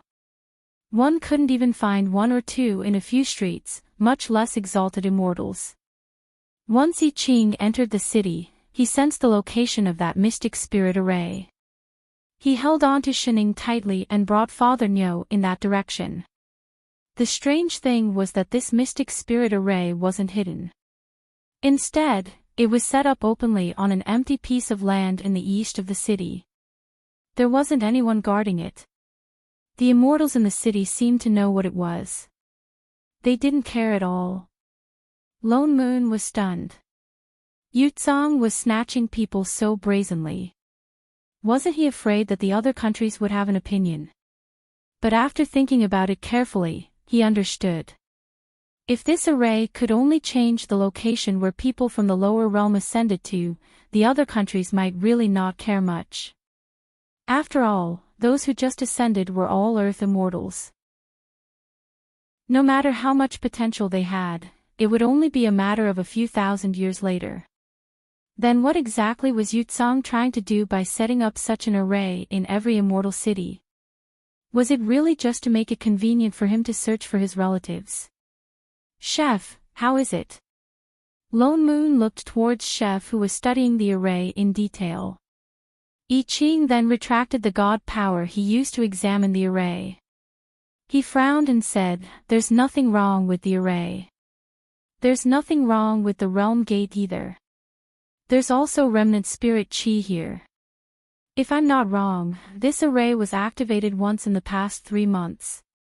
"What?" Lone Moon was shocked. "Didn't you say that no one from East Sui had ascended for 5 years?" "I'm not sure either." I Ching shook his head. "But recently, someone did ascend through this array." Lone Moon was silent for a while. He thought about it and said, "Let's go to the other immortal cities to take a look." Hence, they went to more than 10 immortal cities. In the end, they found that the array in every immortal city was the same. There were no signs of damage.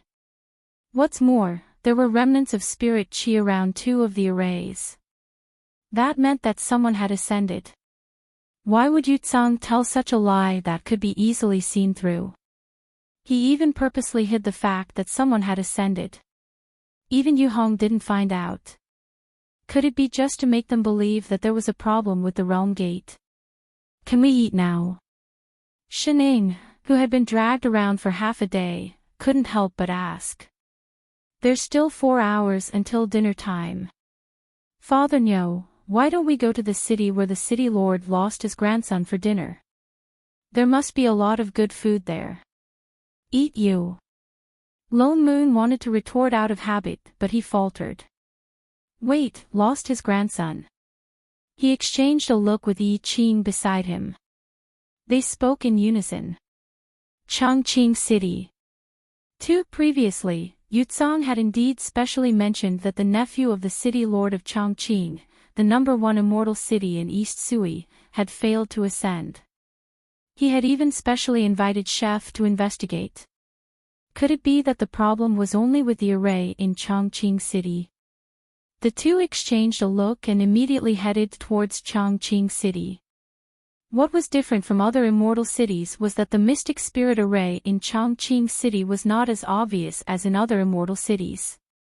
Instead, it was set up in the city lord's manor. The few of them directly concealed themselves and snuck in. They spent a lot of effort before they found that array. Just as they were about to go closer to take a closer look, I Ching suddenly paused. He looked at the array in front of them with some surprise. What's wrong? Lone Moon also paused. This array. His expression darkened. There's actually death chi attached to it. He waved his hand, and a few wisps of immortal chi gathered over. Indeed, a few wisps of faint black chi floated above the array, but they disappeared in an instant. Holy shit! Lone Moon was also stunned. Death chi attached to the array, didn't that make it a killing array? I Ching directly went forward and placed one hand on the array. He transferred a bit of god power over, but in less than a moment, it was bounced back. It even carried a very domineering aura, but the moment it came into contact with his palm, it dissipated. The realm gate here has indeed been closed. He then stood up, frowned and corrected himself. No, I should say, it's locked. Lone Moon, what? Chapter 447. Didn't you say that the realm gate was fine? Lone Moon couldn't help but ask. The other realm gates of the 3,000 realms are fine indeed. I Ching frowned and said in a low voice, only the small world where the death aura came from seems to be blocked by something and cannot open the realm gate. You mean only that small world's realm gate is locked? Lone Moon's heart sank. Why was this situation more and more like that mushroom world previously? Can you find out where it is? I Ching shook his head. Not here. Lone Moon reacted. Then let's return to the divine realm first. He immediately opened the passage back to the divine realm. The three of them returned to that familiar night sky in an instant. The golden plane tree was right in front of them. Chef took a step forward and placed one hand on the tree trunk. He closed his eyes and began to sense the same aura as in the array formation earlier. Lone Moon thought that he would have to wait for a long time. Unexpectedly, in less than 15 minutes, Chef opened his eyes and pointed high above his head. There. He subconsciously looked up at the top of the plane tree. They were too far away and could not see very clearly. They had to take a few steps back before they saw the small world that Chef was pointing at. That was a golden leaf that was no different from other small worlds. In fact, it looked healthier than other small worlds. He subconsciously used his divine perception to scan that world. He did not sense any aura that did not belong to this plane. It didn't look like there was a problem. Wait. Lone Moon looked closely and saw that there seemed to be a faint layer of white chi surrounding the leaf. His heart sank. He waved his hand and an enlarged plane image appeared in front of them. He looked closely at the surroundings of that small world. There was indeed a layer of white chi. The plane tree was originally shiny gold. In addition, it was too huge. This small world was also at the top of the tree. That was why they did not notice this layer of white chi. Now that they looked at it, that layer of white chi was surrounding the entire small world. It seemed to be isolating something. This was the reason why the plane was locked. What is this? Lone Moon pointed at that layer of white chi. I have never seen it before. But it is indeed blocking the opening of the realm gate. I Ching shook his head. Lone Moon's expression darkened. This white chi looked a little unfamiliar. But surprisingly, it had a familiar aura. But it was not very strong. No matter what it is, since it is blocking the realm gate, let's disperse it first. He directly conjured a seal and was about to cast a spell. Wait a moment. Shining, who was nibbling on a fruit beside him, suddenly grabbed his hand. Don't be so rash, Father Nyo. Lone Moon paused and turned to look at her. You recognize this thing? Shining tilted her head and replied, I guess. What did he mean by calculate? What is that? The power of the rules. She retracted her hand and continued to take a bite of her fruit. It's what you guys call the heavenly Tao. The two of them, what? Lone Moon and Yi Qing were stunned. What the hell was the heavenly Tao? The realm gate of this small world was sealed by the heavenly Tao. The two of them looked at each other. Ever since they grasped the assistant's ability, they naturally knew what the so-called heavenly axiom was all about. These were all the laws and rules of this dimension. They were like the most intricate program that controlled the entire world and ensured the normal operation of the dimension. Things as big as when the sun rose, which direction the river flowed in, and how spiritual energy was generated, as small as how many bolts of lightning were needed for cultivation, and so on. These were all the rules of the heavenly Tao. Assistants and managers were the people who controlled and managed the rules. What they did was to ensure the stability of the heavenly Tao. If there were any abnormalities in the plane, then the rules would be messed up. If the rules were messed up, then the heavenly Tao would be messed up. It would definitely cause a series of chain reactions that would involve the entire plane. Lone Moon reached out with his divine perception again. This time, he did not explore the small world directly. Instead, he circled around the faint white chi.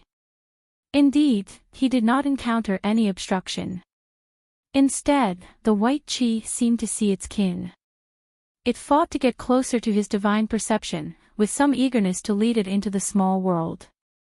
It was as if it was complaining. The corner of his mouth twitched. He retracted his divine perception. The aura was similar to the assistant's energy in his body. It was also very familiar. He felt it every time he adjusted his cultivation. Shining was right. That was indeed the power of the rules. The heavenly Tao would only feel this kind of closeness to the people who managed and created it. Then the question was, why did the heavenly Tao seal the realm gate of this small world? Lone Moon vaguely felt that it had something to do with that small world. However, the heavenly Tao did not have a consciousness and could not tell him directly. Apart from the realm gate, there are no problems with the other rules. I Ching also checked the small world. Reincarnation and rebirth were not affected. They just could not ascend. The sealing of the realm gate must have something to do with the cultivators of this world. It looks like we have to go there to find out the reason. Lone Moon thought so too. He nodded and said, there's no time to lose. Let's go. After thinking for a while, he instructed, the realm gate cannot be opened easily for now. We can only break through the void and go together. The rules of this world are already messed up. Be careful. With that said, he looked at a certain person with emphasis. Especially you. Shining. Meow, meow, meow. It's almost dinner time. Try throwing it again. Dinner. No problem, Father Nyo. She immediately patted her chest and promised. Why was he even more worried? You stand in the middle. He pulled her to the side. After thinking for a while, he still felt worried. He took out a Dharma artifact made of white muslin. He first tied Shen Ying's and Chef's hands together several times. Then, he forcefully tied a few dead knots. He turned around and grabbed her other wrist. Only then did he feel relieved. Let's go. The three of them walked straight in. They only felt their vision go black. They faintly felt that there was something squeezing around them.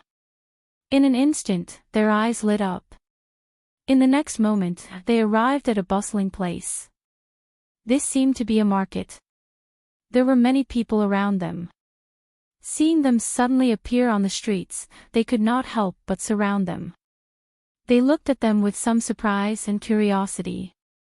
There was even a hint of excitement in their eyes. Lone Moon was stunned. Shen. He subconsciously turned to look at Shining. Unexpectedly, he met Chef's confused face. The person who was originally supposed to be standing in the middle was gone. And his right hand, which was still tightly holding onto her just now, was now tightly intertwined with Chef's left hand. There were several circles of white muslin Dharma artifact tied around it. There was even a big thorny butterfly knot on it. I Ching. Lone Moon, what was with this old joke that was not the least bit surprising? He thought of his warning just now, you can try throwing it again. Let her try. She really did try. Master. Chef was the first to react. He directly flew on his sword to look for them. Master. Chef was the first to react. He directly flew on his sword to look for her. Wait. Holy shit. Lone Moon did not have time to react. His entire body was directly dragged into the air like a kite. Do you think you're hanging sausages? Let go of my hand first, hey. S.B. Chapter 448. 100 miles away, in an open space. Shining, a professional lost person, was sitting on a big rock. She supported her head with one hand and looked across at the fat man who had just crawled out of the weeds, covered in sweat and in a sorry state. As if he did not expect to meet someone, the man was instantly stunned. Even his body, which weighed a few 100 kilograms, stiffened. His face, which had already been squeezed into a ball, had an expression of fear and helplessness. He stood there in a daze, motionless, with a withered yellow weed swaying in front of his forehead. The two of them looked at each other for a long time. Yo, good afternoon, Shining greeted. Good. The man replied subconsciously. Shining had already turned her eyes away as if she had lost interest. She habitually took out a bag of pastries and started munching on it. The man still did not move. His whole body was tense and his eyes were full of curiosity. After a while, he seemed to have thought of something and stared at the other party's sleeve. There was no pattern. Only then did he seem to be relieved. He let out a long sigh. Even his waistline had instantly grown a little, appearing rounder. Thank goodness, she was not pursuing. He raised his hand to wipe the sweat on his forehead. His tense expression eased and his whole body relaxed. He sat on the ground and panted heavily. For a moment, the small open space was only left with his panting and the sound of someone chewing on pastries. The fragrance of pastries wafted around them, causing the man to involuntarily look at the other party's hand. Perhaps his appetite had been aroused. The more he looked at it, the stronger the fragrance seemed to be. It was so captivating that it made his mouth water, he could not move his eyes away. But he was too embarrassed to ask the young lady for it. He could only stare straight at her. Seeing the pastries in her hand decrease piece by piece, he subconsciously swallowed and made a loud gulp. Shining was stunned. She looked over with some curiosity. Instantly, his face turned red and a trace of embarrassment flashed in his eyes. For a moment, he did not know what to say. Shining narrowed her eyes and picked up the last piece of pastry. She reached out and handed it over. Do you want to eat? The man's eyes lit up. He looked straight at the pastry and nodded vigorously. He had been hungry for a few days. He subconsciously reached out to take it. Yes, yes, yes, thank you. Before he could finish, Shining suddenly pulled back her hand and stuffed it into her mouth. She swallowed it in a few mouthfuls, twice as fast as before. She even clapped her hands and said, I don't have any left either. Ha, I'm not giving it to you. The man, his entire person was dumbfounded. His outstretched hand was still frozen in the air, and he did not retract it for a long time. A moment later, he realized that the other party was doing it on purpose. A trace of grievance flashed across his basin-like face, but he wasn't angry. After all, it was someone else's thing, and he misunderstood. He weakly retracted his fat hand and rubbed it with some embarrassment. A moment later, as if he had rested enough, he looked up at Shining and asked, Miss, aren't you a cultivator? Cultivators did not need to eat.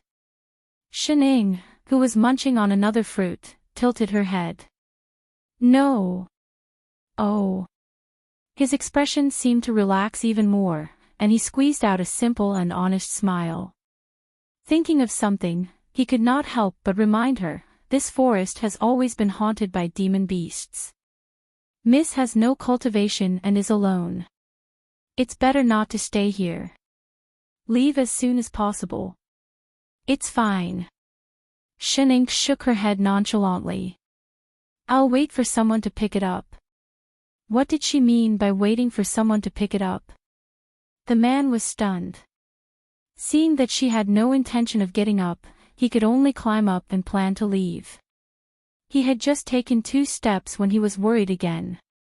He turned back and spoke again, Miss, why don't you leave with me? There are not only demon beasts in this forest, but also divine imperial sect disciples patrolling. If they find you, they will not let you off. Divine imperial sect disciples? Shining tilted her head. Yes, this is the sacred nether forest, the forbidden land of divine imperial sect. No one is allowed to enter. Oh. You have to believe me. The ordinary disciples patrolling here are all golden core cultivators and above. Seeing you here, they will not listen to your explanation. The divine imperial sect disciples you are talking about, are they the ones who wear white clothes and have a few circles drawn on their sleeves? Those are not circles. The man corrected her. Those are the sacred fire auspicious patterns. Oh. Shining suddenly raised her finger and pointed to the right. Like those two. The man was stunned. He turned back abruptly and saw that in the distant sky, 2 black dots were flying towards them. His face paled instantly. His eyes slowly filled with fear. He directly reached out and pulled Shining down from the rock. Hide quickly. He pulled her and turned to hide behind the rock. Cold sweat poured down his forehead like a flower shower. His whole body trembled. After a while, he stood up again. As if he knew that a mere small rock could not block the sight of those 2, much less the detection of the cultivator's sorcery. His expression became even more panicked. What do we do? What do we do? We've been discovered so quickly. They will definitely see us. Looking around, he realized that there was a large stone wall behind him. In front of him, there were retreating soldiers. There was no way to retreat. Seeing that the 2 people were getting closer and closer, he punched the stone wall weakly.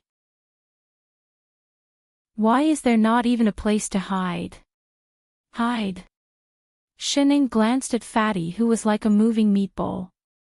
She looked at the stone wall and narrowed her eyes. Then, she raised her head and imitated Fatty's method of punching just now. She lightly patted the stone wall. In the next moment, there was a loud rumble. The entire stone wall caved in instantly. A crack extended downwards.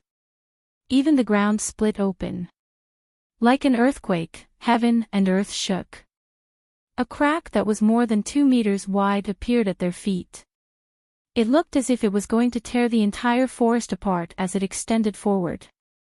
The man, what was going on? Ah, I found a cave. Shining pointed at the entrance of the cave and exclaimed seriously. Are you sure you found it? You were the one who smashed it, all right. You can hide now. Hide! Shining dived into the cave. With such a huge commotion, was there any use in hiding now? The man wanted to cry. He looked back at the two figures who seemed to have stopped in midair. Gritting his teeth, he turned and followed her into the cave. Then, he was stuck. A circle of rubble at the entrance of the cave was stuck in his stomach. His upper body went in, but his lower body could not move. He kicked hard but could not squeeze in. He could only reach out to the person inside. Miss, help me. Oh. Shining turned back to glance at him. She reached out and grabbed his wrist, tugging lightly. There was another rumbling sound. They were pulled in. The entrance of the cave collapsed. Rubble fell down and blocked the entrance. The man only realized that the inside of the stone wall was actually empty. It was very wide. Thinking of what happened just now, he looked at the girl in front of him in disbelief. Didn't she say she was not a cultivator? Just as he was about to speak, there was a piercing sound from outside. His body trembled. The fear in his eyes intensified. He did not dare to move. He even wanted to stop breathing. Indeed, in the next moment, there was the sound of landing and two unfamiliar male voices. Senior apprentice brother, can you track his aura? No. My detection technique suddenly stopped working. I don't know where he is hiding. That's strange. We were looking all the way here. How did he disappear? Could it be related to that strange earthquake just now? It's possible. Let's continue to look around. The sound of two flying swords came from outside. Shining turned to look at Fatty. He hurriedly made a shushing gesture, telling her not to make a sound. Indeed, in less than 5 minutes, the two male voices sounded again. Could it be that he really is not hiding nearby? A person without a cultivation base would at most be able to reach this place with his speed. Senior apprentice brother, just in case, let's go back the way we came. He might not have run here yet. You're right. Let's go. The two of them left again. But Fatty still did not dare to move. He listened nervously to the movements outside. This time, after more than 10 minutes, the two men's voices sounded again. They cursed in exasperation. Damn it. I can't believe we really let him get away. What should we do? Now that he's gone, Uncle Master you, there's no way he can run away by himself. Someone must have helped him. Let's go back and report to Sect Master first. With that, the two of them really left. Fatty froze for a whole half an hour before he exhaled. He looked as if he had gone through a huge battle. He sprawled on the ground, panting heavily. Shining glanced at him before continuing to nibble on her fruit. Kacha, kacha, kacha sounds were especially loud in this cave. They should have left. Fatty panted for a long time before he finally sat up. He gave her a grateful smile, but the flesh on his face trembled. If it wasn't for you, we really would have been caught. Oh. It might be a little difficult to catch them. It was easier to throw them away. He looked around and continued. They might still be guarding outside. We can't go out the way we came. This cave is so big. There must be other exits. Why don't we look for them? Shining had no objections. Fatty then got up and said cheerfully, "Oh yes, my name is Huizhe. How should I address you, Miss?" Shining. So it's Miss Shin. He cupped his fists politely. His eyes were faintly shining. He hesitated for a moment before sighing. Miss Shen, you were born with divine strength. Shening stopped in her tracks. She turned back to look at him. Her eyes narrowed. That's not called divine strength. Then I'm called God. Chapter 449. Huizhe felt that this girl called Shening might be a little crazy. How could there be someone who called herself a god? But he was still relieved that she was willing to leave with him to find the exit. After all, the sacred nether forest was indeed too dangerous. Though he didn't know why she would appear here, but she had no cultivation and was a girl. Even if she was born with godly strength, she probably wouldn't be able to escape from the jaws of high-level demon beasts. He seemed to have thought of something. He reached into his robes and took out a pearl the size of a fist. He shook it hard, and a moment later, the pearl emitted a white light, illuminating the originally dark cave. He thought for a moment, then directly stuffed the pearl into Shen Ying's hands. Miss Shen, please help me take this. Oh. Shening took it. But he started to dig into his pocket again, maybe because he was too fat, his whole body squatted down, but after a long while, he still couldn't take out anything. He could only pull out his hand, like hugging a watermelon. He hugged his round belly with both hands and lifted it up, then stomped his feet and bounced on the spot. With a clatter, items fell out from under his belly one after another, instantly piling up on the ground. Dharma artifacts, talismans, spirit stones, there was everything. Shening. Is there a heaven and earth bag hidden under your belly? Found it. Huizhe picked up a crumpled piece of paper by his feet in surprise and carefully opened it. It looked like a map. On it were crooked lines that he couldn't quite understand. He held the map and looked at it for a long time, then made some calculations with his fingers and mumbled to himself, the expression on his face becoming more and more joyful. He was right, as long as they could avoid the defense outside the forest, he could really get out.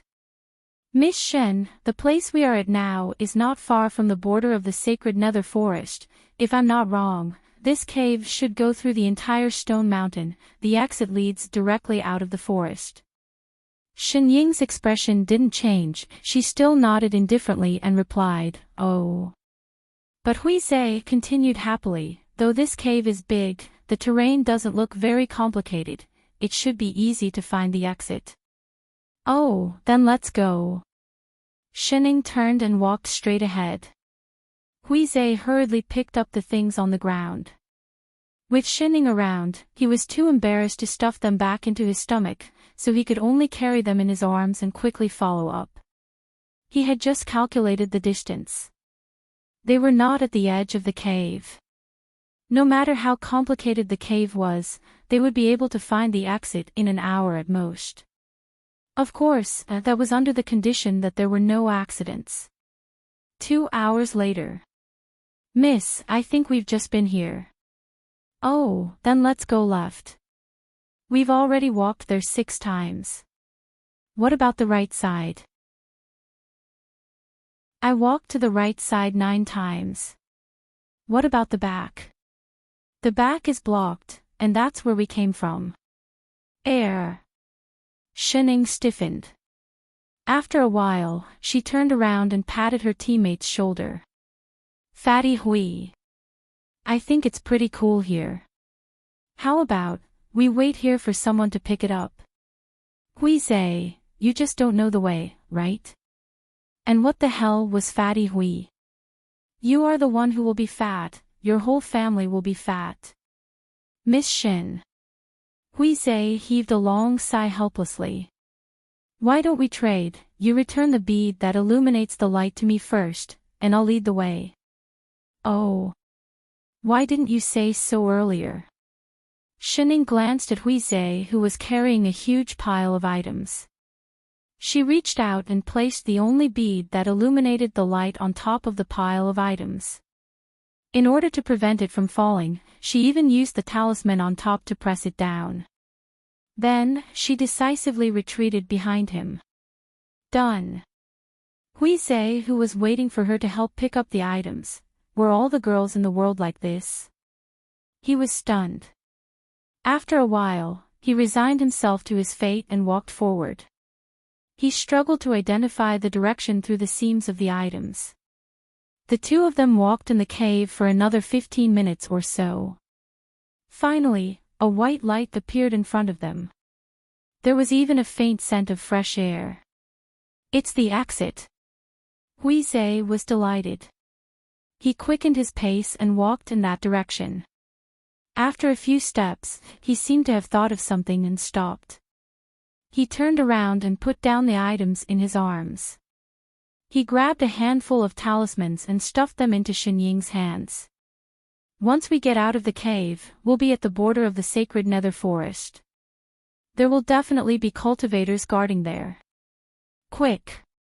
Stick the talismans on so that they won't find us. As he spoke, he grabbed a few talismans and stuck them on his body as if they were free. He stuck dozens of them on in a row. He was almost sticking himself like a telephone pole. Seeing that Xinying didn't move, he urged again. Stick them on quickly. If they find us, we won't be able to escape.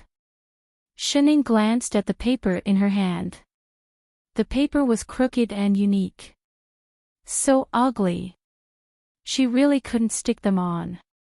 I don't need them. She really didn't need them. Don't look down on these. They're very useful. I relied on these to run. He stopped mid-sentence and continued to urge her. Really, I won't harm you. As long as we have these, they... Where are you going? Wait, Miss Shen. Seeing that Xinying was already walking towards the cave entrance, Huizhe panicked. He picked up the items on the ground. Not caring if they fell or not, he jogged after her.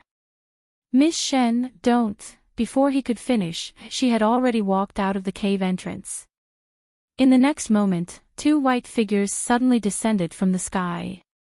They were surrounded by thick spirit qi and blocked in front of the two. Huizhe was shocked. They had indeed caught up. He wanted to pull Xinying away, but it was too late. In a moment of desperation, he stumbled and fell forward.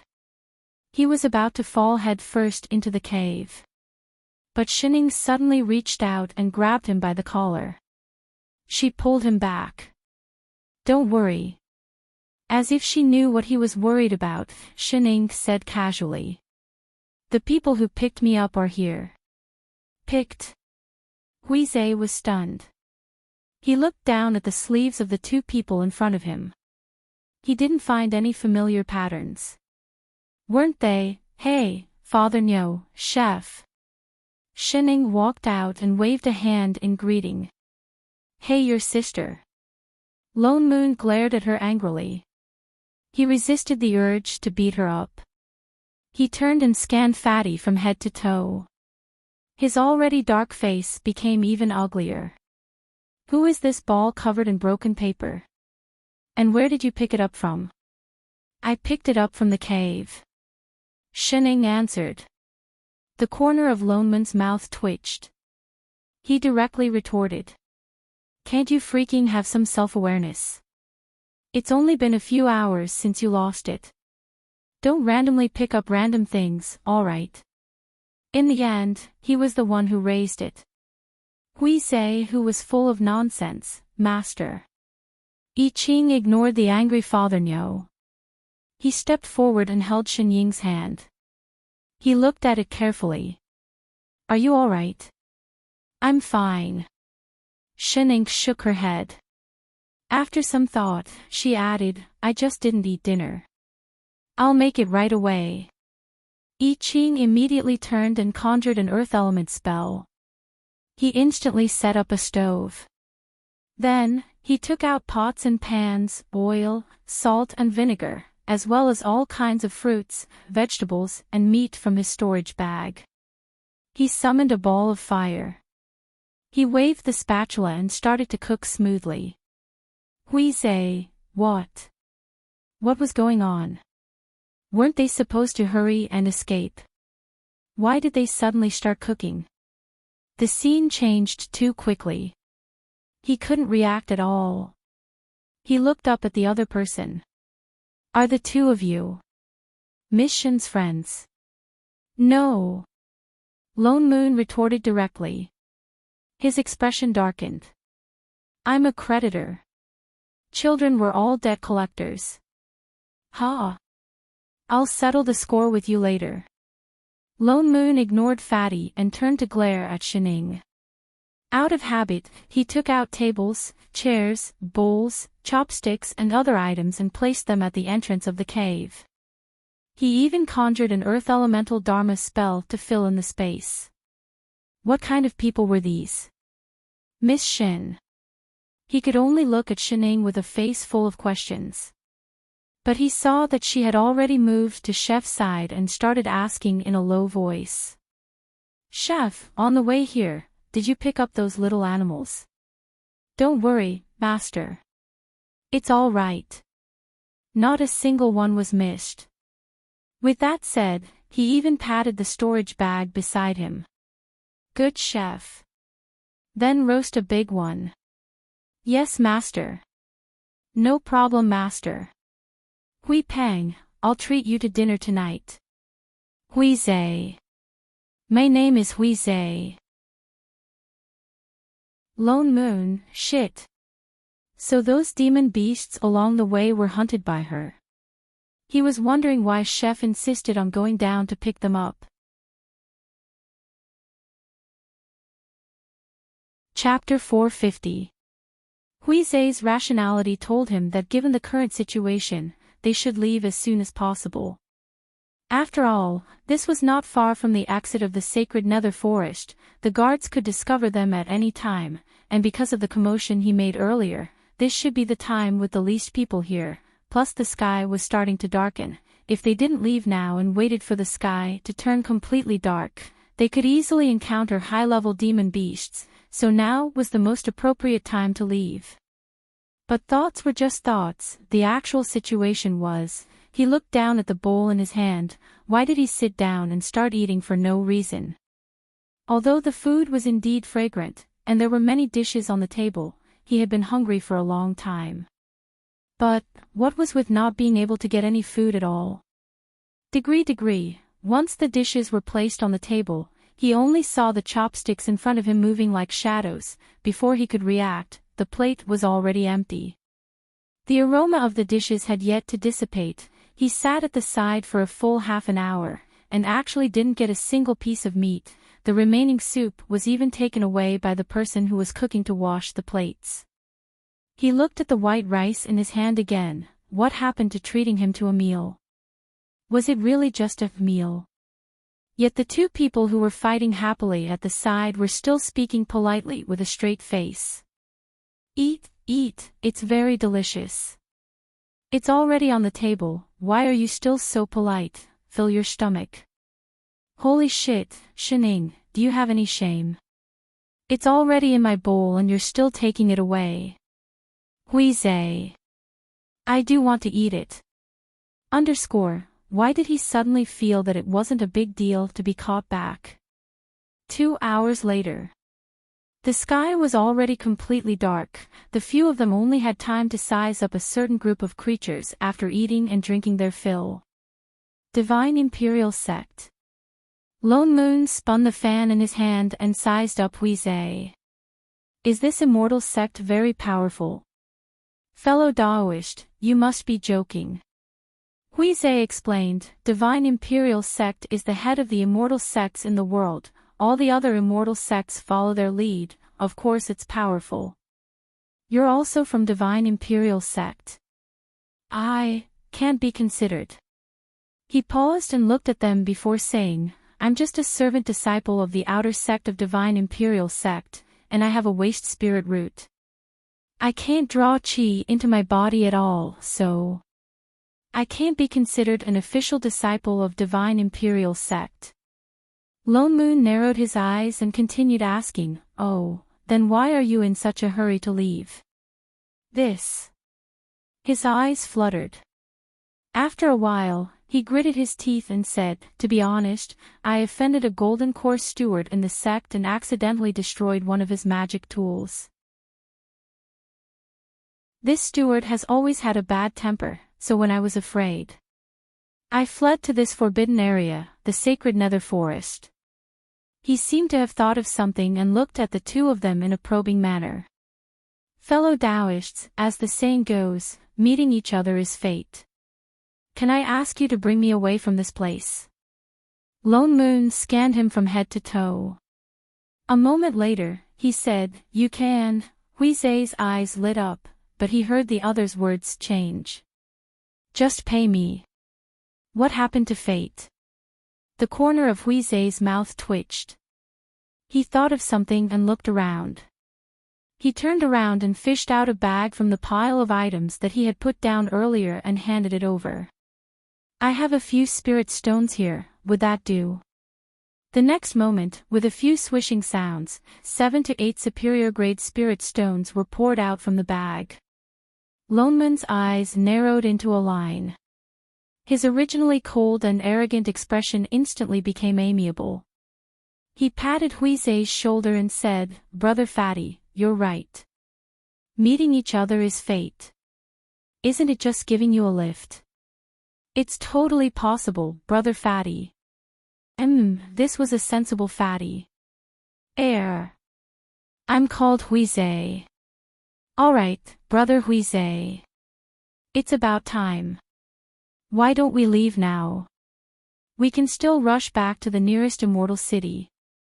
With that said, he waved his hand and kept the table and chair, along with the spirit stones on it. Now. Huizei was shocked and started to hesitate. Why? Could it be that Brother Fatty isn't full? "I want to eat more." Plain rice had to be charged separately too. "Fellow Taoist, you've misunderstood." Huizei hurriedly explained, "It's already late now. Coupled with the commotion during the day, I'm afraid there will be many cultivators guarding outside the forest. This is also a restricted area. If we're discovered, why don't we wait until midnight, when the guards change to leave?" "No need. Don't worry, they won't discover us." Lone Moon shook his head and directly rejected his suggestion.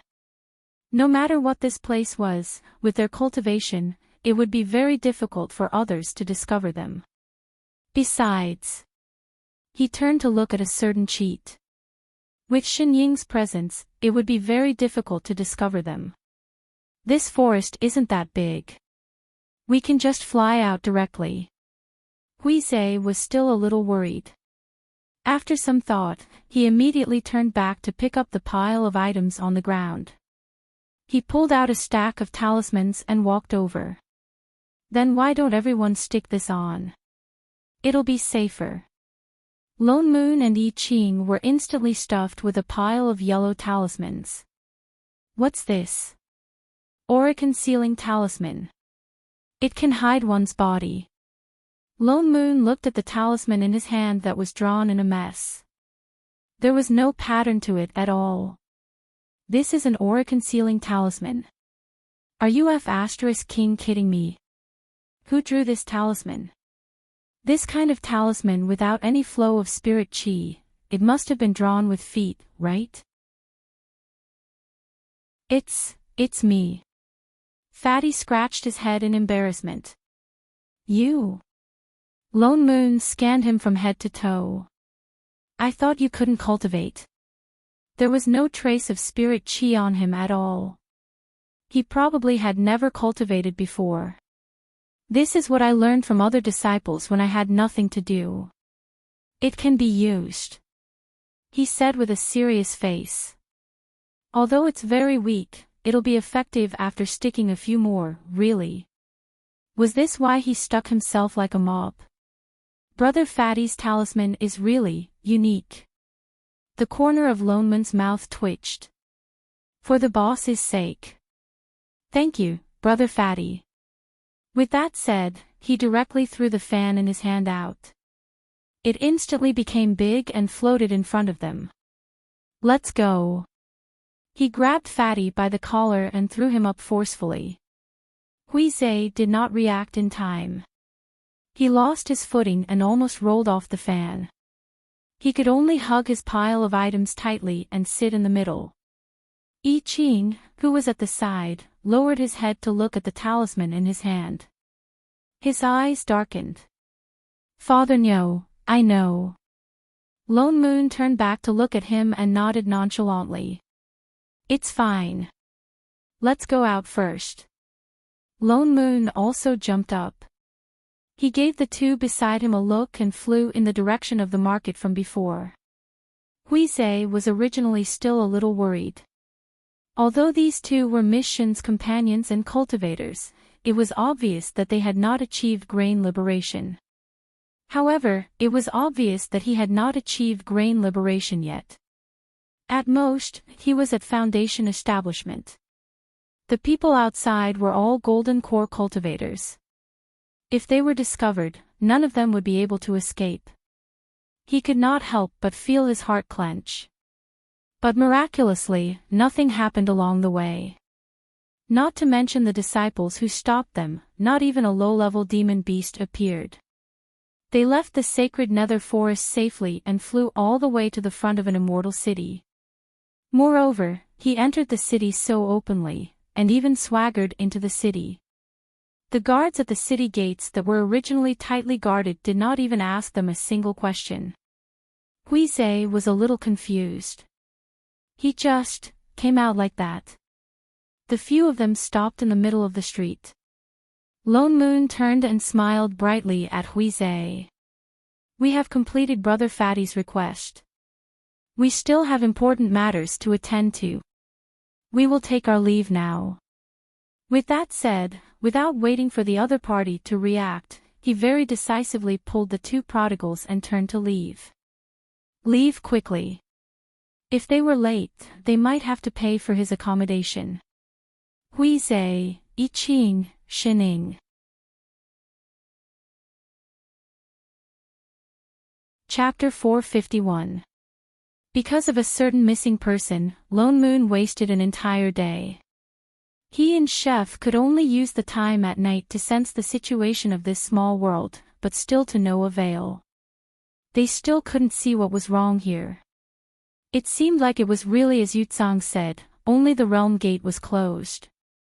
Lone Moon felt that things weren't so simple, perhaps they had overlooked something, so early the next morning, he started to inquire about the situation of this small world. Only then did he know that this small world was called Sacred Arrival World. The spirit chi was very abundant, even more abundant than the three azure realms with immortal meridians. So the people in this small world mostly had spirit roots. There were very few mortals anyway. It could be considered a place where everyone cultivated immortal cultivation. There were countless immortal cultivation sects and families corresponding to this small world. Among them, Divine Imperial Sect was the most famous. Lone Moon also learned some information. This Divine Imperial Sect was called a sect, but it was more like an immortal cultivation group.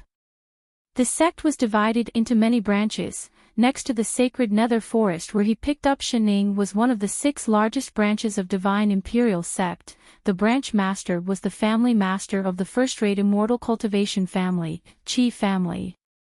At first, he was curious as to why a family head of a cultivation family would become a branch of Divine Imperial Sect.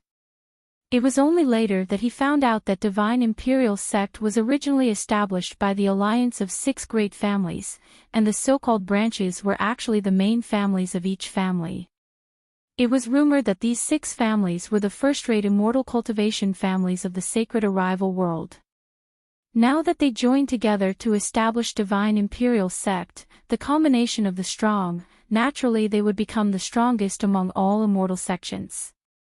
Lone Moon was a little surprised that the families would have such awareness. One must know that compared to sects, families were more conservative and self-centered. In the first place, no matter how dense the spirit chi in a small world was, the resources for immortal cultivation were also limited. Where there were people, there would be disputes, and the existence of families itself was a manifestation of self-interest. When people of the same surname and bloodline joined together, it was naturally stronger than fighting alone. In other words, they were originally a family business that had been passed down for a long time. It was already very difficult for such a business to transform, but this small world actually did it. And it wasn't just one family, but 6 families joined together.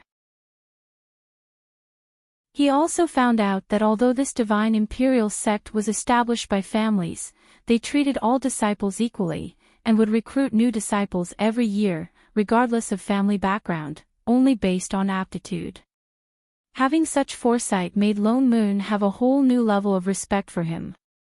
Perhaps it was because there were too few mortals, but the cultivators of the fiendish Tao and fiendish Tao in this small world had a very harmonious relationship. There were no great evils, and the fiendish Tao cultivators who used living people to cultivate naturally did not oppose each other. Lone Moon spent an entire day in the immortal city asking around, but he did not find any useful information at all. He didn't find anything strange either. Logically speaking, whenever there was a problem with a small world, they should have noticed it as soon as they came down.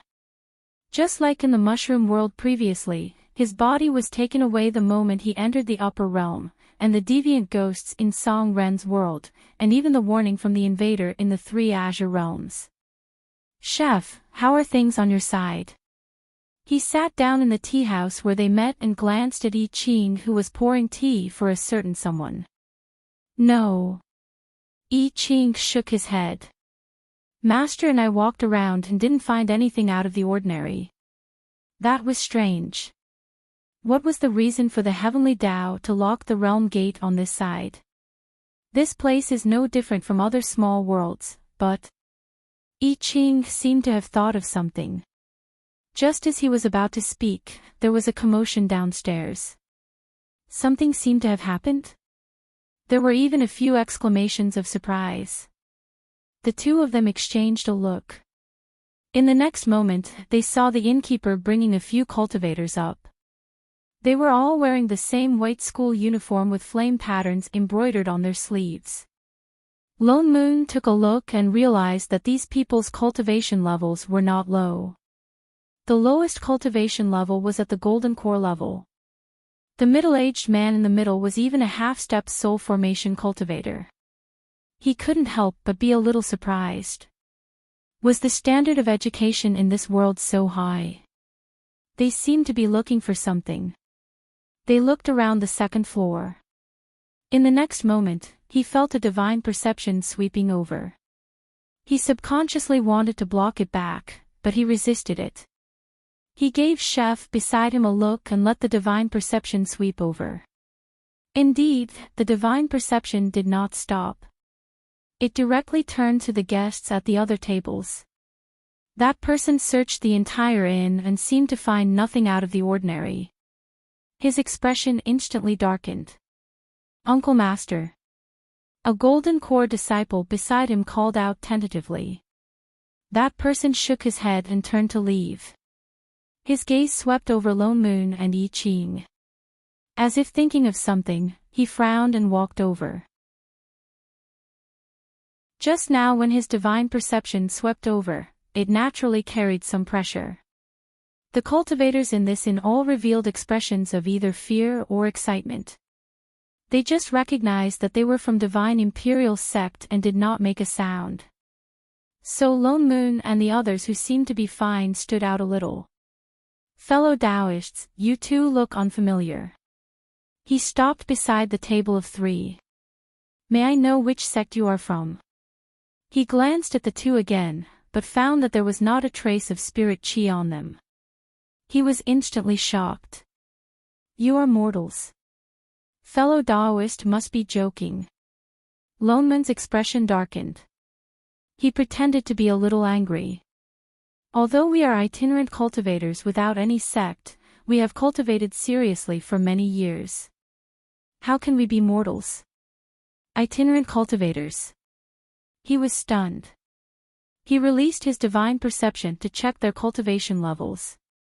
Indeed, they were 2 foundation establishment cultivators. He lowered his head and glanced at the empty plates on the table. He frowned with some disdain. He was even more sure that he had seen wrongly just now. They were already at Foundation establishment and still hadn't achieved grain liberation. Their aptitude and perception must be extremely poor. No wonder they could only be itinerant cultivators. The reason why they ignored his divine perception just now seemed to be because they didn't notice it at all. So he did not stay any longer. He directly turned and led the disciples downstairs and left. Lone Moon turned to look out of the window. He found that they went straight into a shop opposite and continued to search for something. There are many more high-level cultivators in the city today. I Ching then opened his mouth and said what he didn't finish just now. Not only nascent soul cultivators, there are also 3 soul formation cultivators who entered the city. Lone Moon was stunned for a moment. He thought of something and turned to glance at Shining, who was rubbing her stomach and drinking tea. He sighed and said, "Shining, it seems that the fatty you picked up yesterday is going to be in big trouble." "Huh?" Shining tilted her head and looked at him. "What fatty?" The corner of Lone Moon's mouth twitched. She even treated him to a meal yesterday. Today, she forgot. "Nothing, drink your tea." "Oh."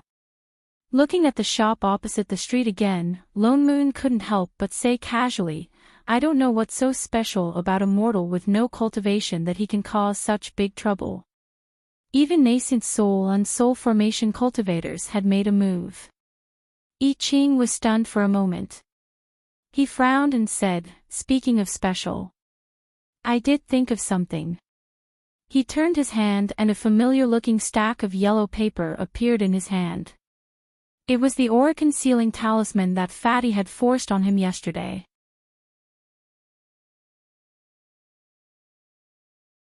Chapter 452. Why do you still have these useless yellow papers? Lone Moon glanced at him and thought of something. His eyes widened.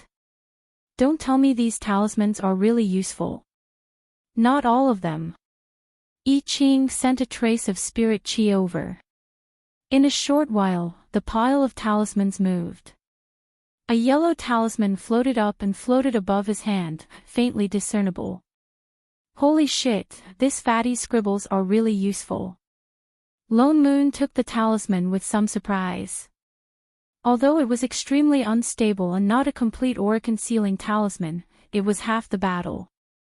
Wait. His hand stiffened. As if thinking of something, his eyes widened abruptly. I Ching then said word by word, "He's immortal." Holy shit. Lone Moon just remembered this. A mortal who didn't even know how to use spirit chi drew a messy talisman that could actually be effective. Either he had extraordinary qualifications or he had a rare treasure. Now it seemed that it was the latter.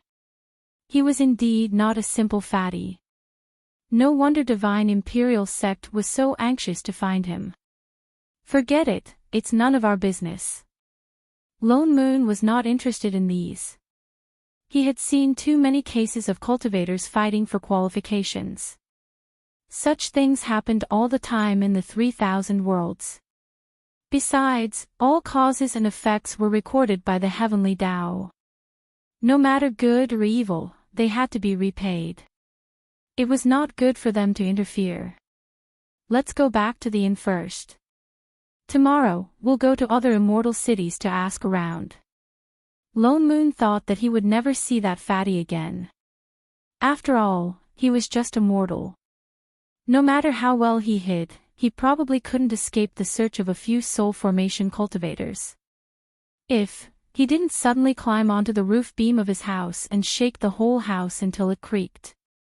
Yet as he shook, he comforted himself, "They can't find me, can't find me, can't find me." Lone Moon who just entered the house, I Ching who just entered the house, "Hey, fatty."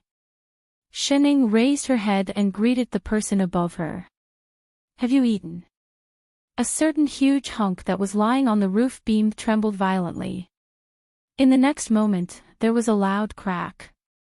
The roof beam that could no longer support a certain person's huge body was gloriously sacrificed. With a loud bang, it crashed down. Even half of the roof above him collapsed with a crash. I Ching reacted quickly and pulled Shining into his arms.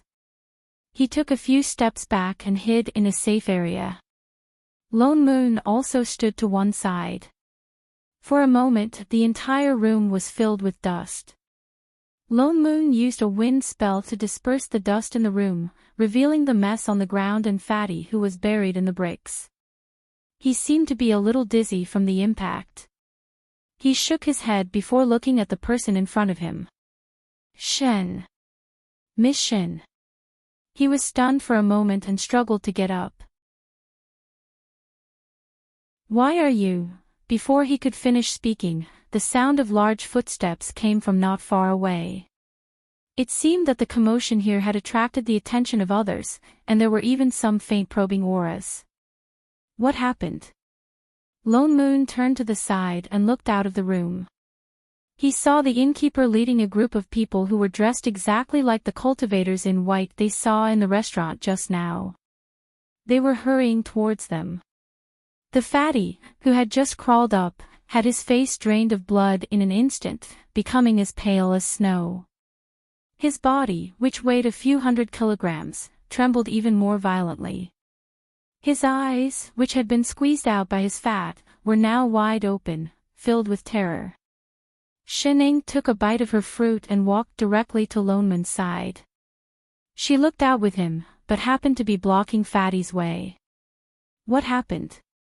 The white-robed cultivators appeared in front of them in an instant.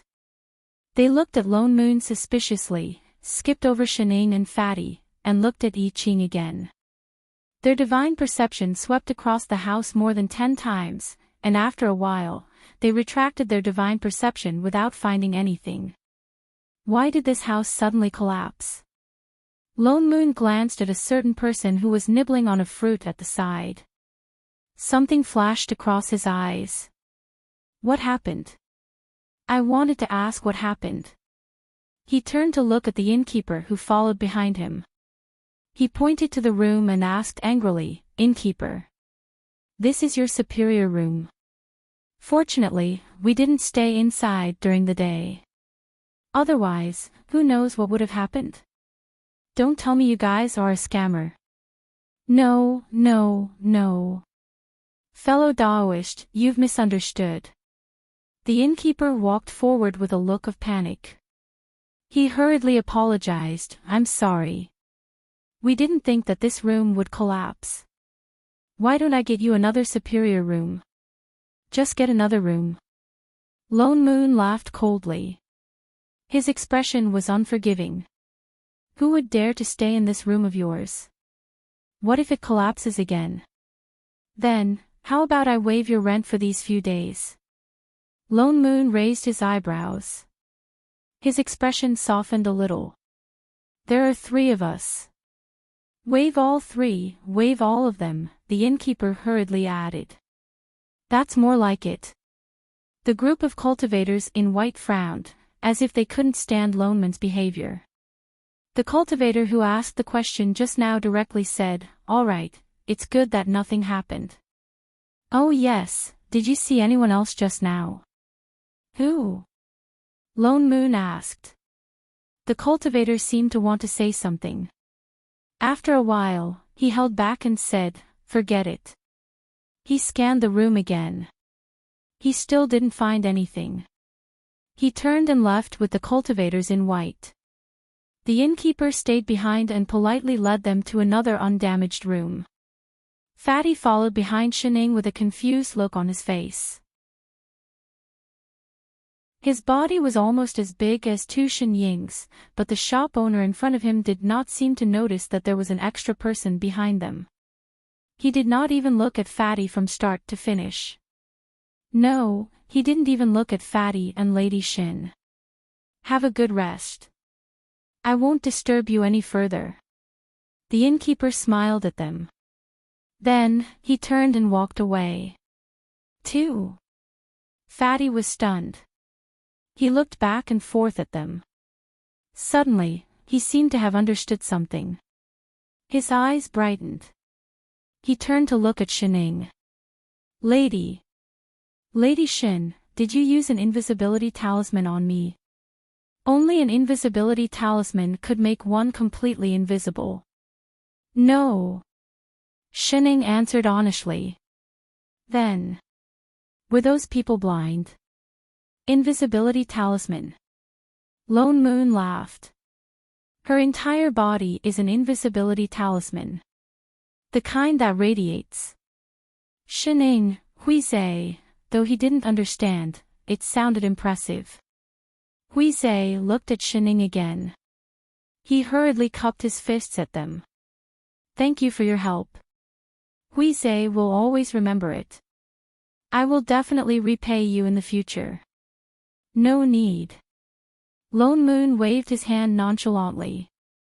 You, on the other hand, why did you suddenly hide on the roof beam? It was still his room. I didn't do it on purpose. He hurriedly explained. I was being chased. I accidentally hid in this inn. I really had nowhere to hide. He looked at him guiltily. I didn't know you were staying in this inn. Is that so? Lone Moon glanced at him. Those cultivators from Divine Imperial Sect were looking for you. They mobilized so many people. I don't think it's as simple as offending a steward. Huizhe faltered. His face paled. He clenched his fists by his side. But he didn't speak. Forget it. I'm not interested in knowing about you. Lone Moon waved. But we're leaving this immortal city tomorrow. You're on your own. Huizhe was shocked. His eyes were filled with panic. He turned to look at Shining. After hesitating for a while, he asked carefully, Miss Shin, can I travel with you? Do you know where we're going? Just say travel. Lone Moon asked. It's all right. He hurriedly waved his hand. I have nowhere to go anyway. Anywhere is fine. So he was trying to cling to them. Lone Moon was about to reject him when Shining suddenly said, all right. Shining. Master. Lone Moon and Yi Qing called out unhappily. This fatty was obviously a big trouble. Thank you, Miss Shin. Huizhe's face was wild with joy. He thought for a while and took out a pile of spirit stones. I don't have anything to thank you. I only have some spirit stones. I wonder if they can be of use. The next moment, Lone Moon stood up immediately. He patted Huizhe's shoulder and said, Brother Fatty, what are you talking about? Isn't it just protecting you? No problem. Shining, Qing, where's your shame?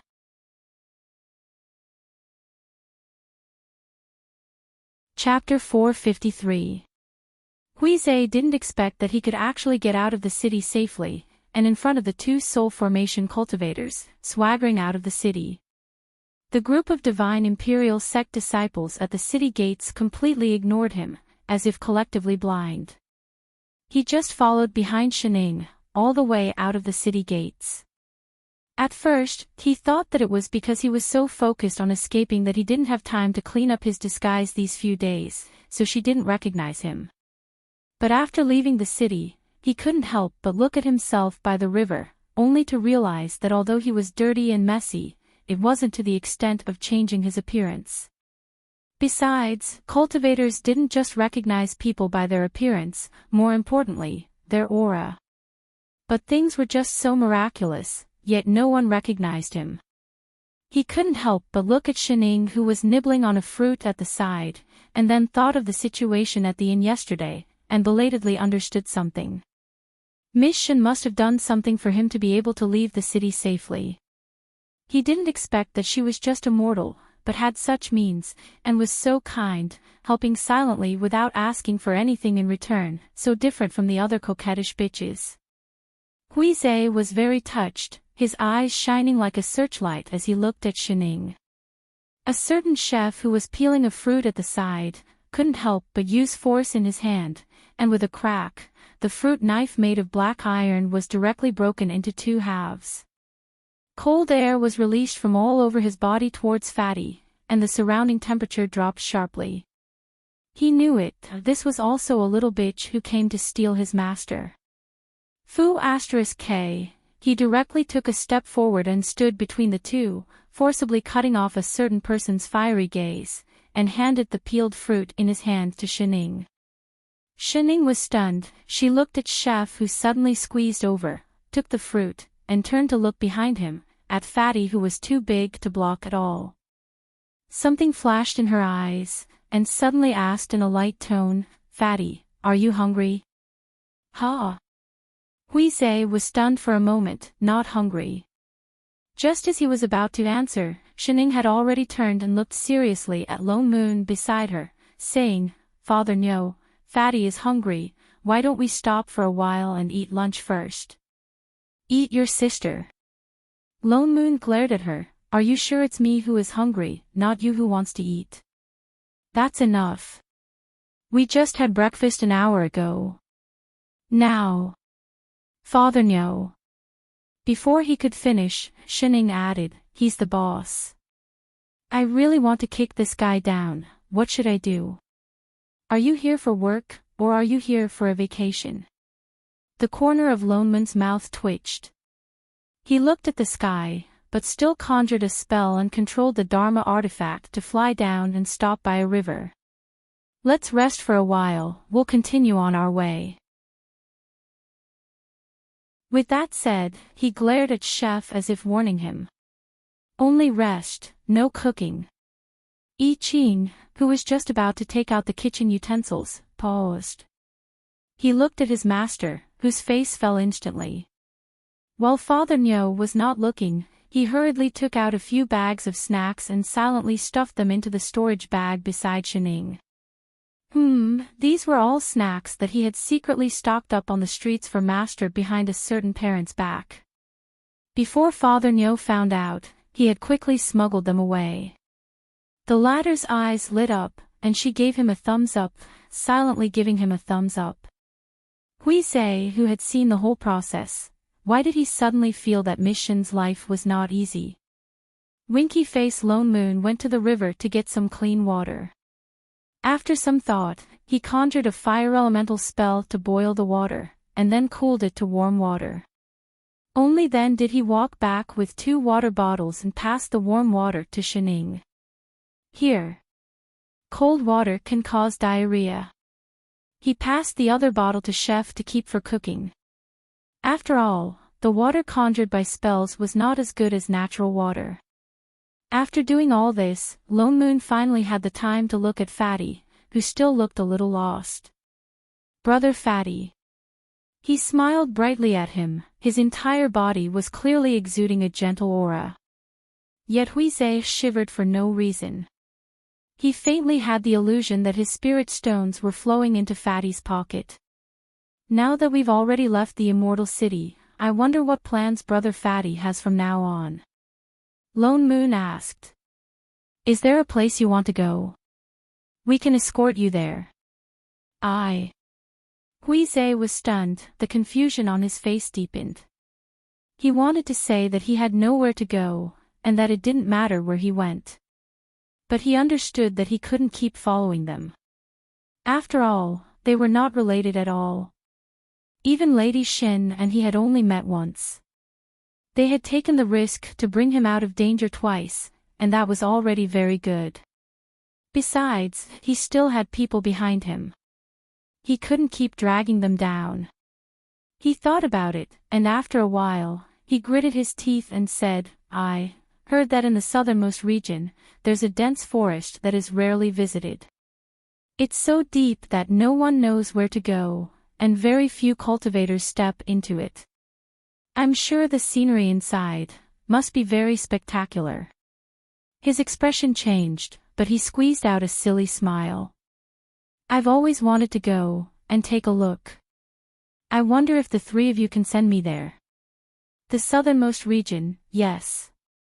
He nodded hard, his eyes shining, but he still smiled and said, It's just that it's quite a distance from here, and there's no transportation array there, so it'll take a few days to get there by flying on a sword.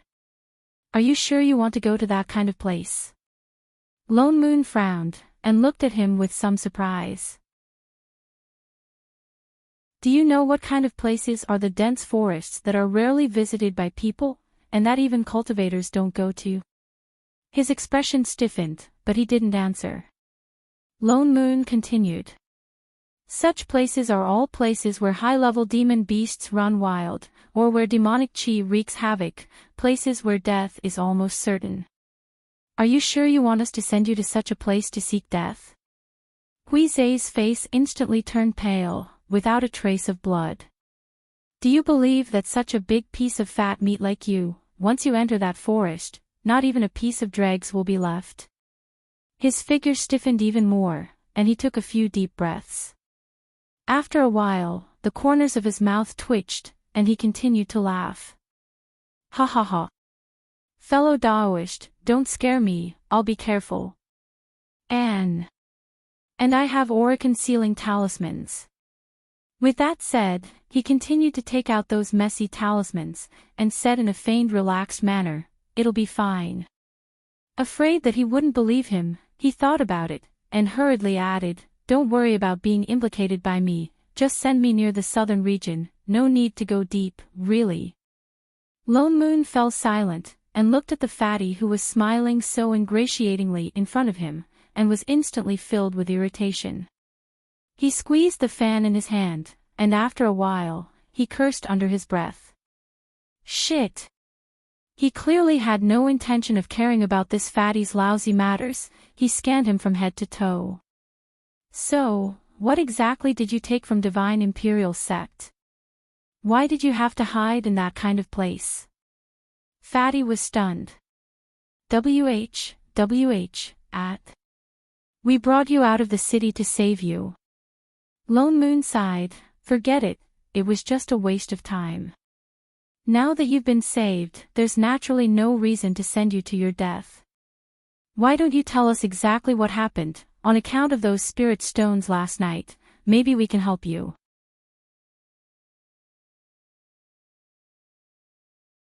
Chapter 454. Fatty stared blankly, and subconsciously looked back at Shining, who was still chewing on snacks beside him. Many complicated emotions flashed across his face, and he couldn't tell what they were. For a moment, something seemed to surge out of his eyes, but he hid it after a while. The corners of his mouth opened and closed a few times, and slowly returned to that silly look. Fellow Daoist, you've misunderstood. He scratched his head and smiled. I'm just a little curious about that place, so I want to look around, I don't have to go in. As for me and Divine Imperial Sect.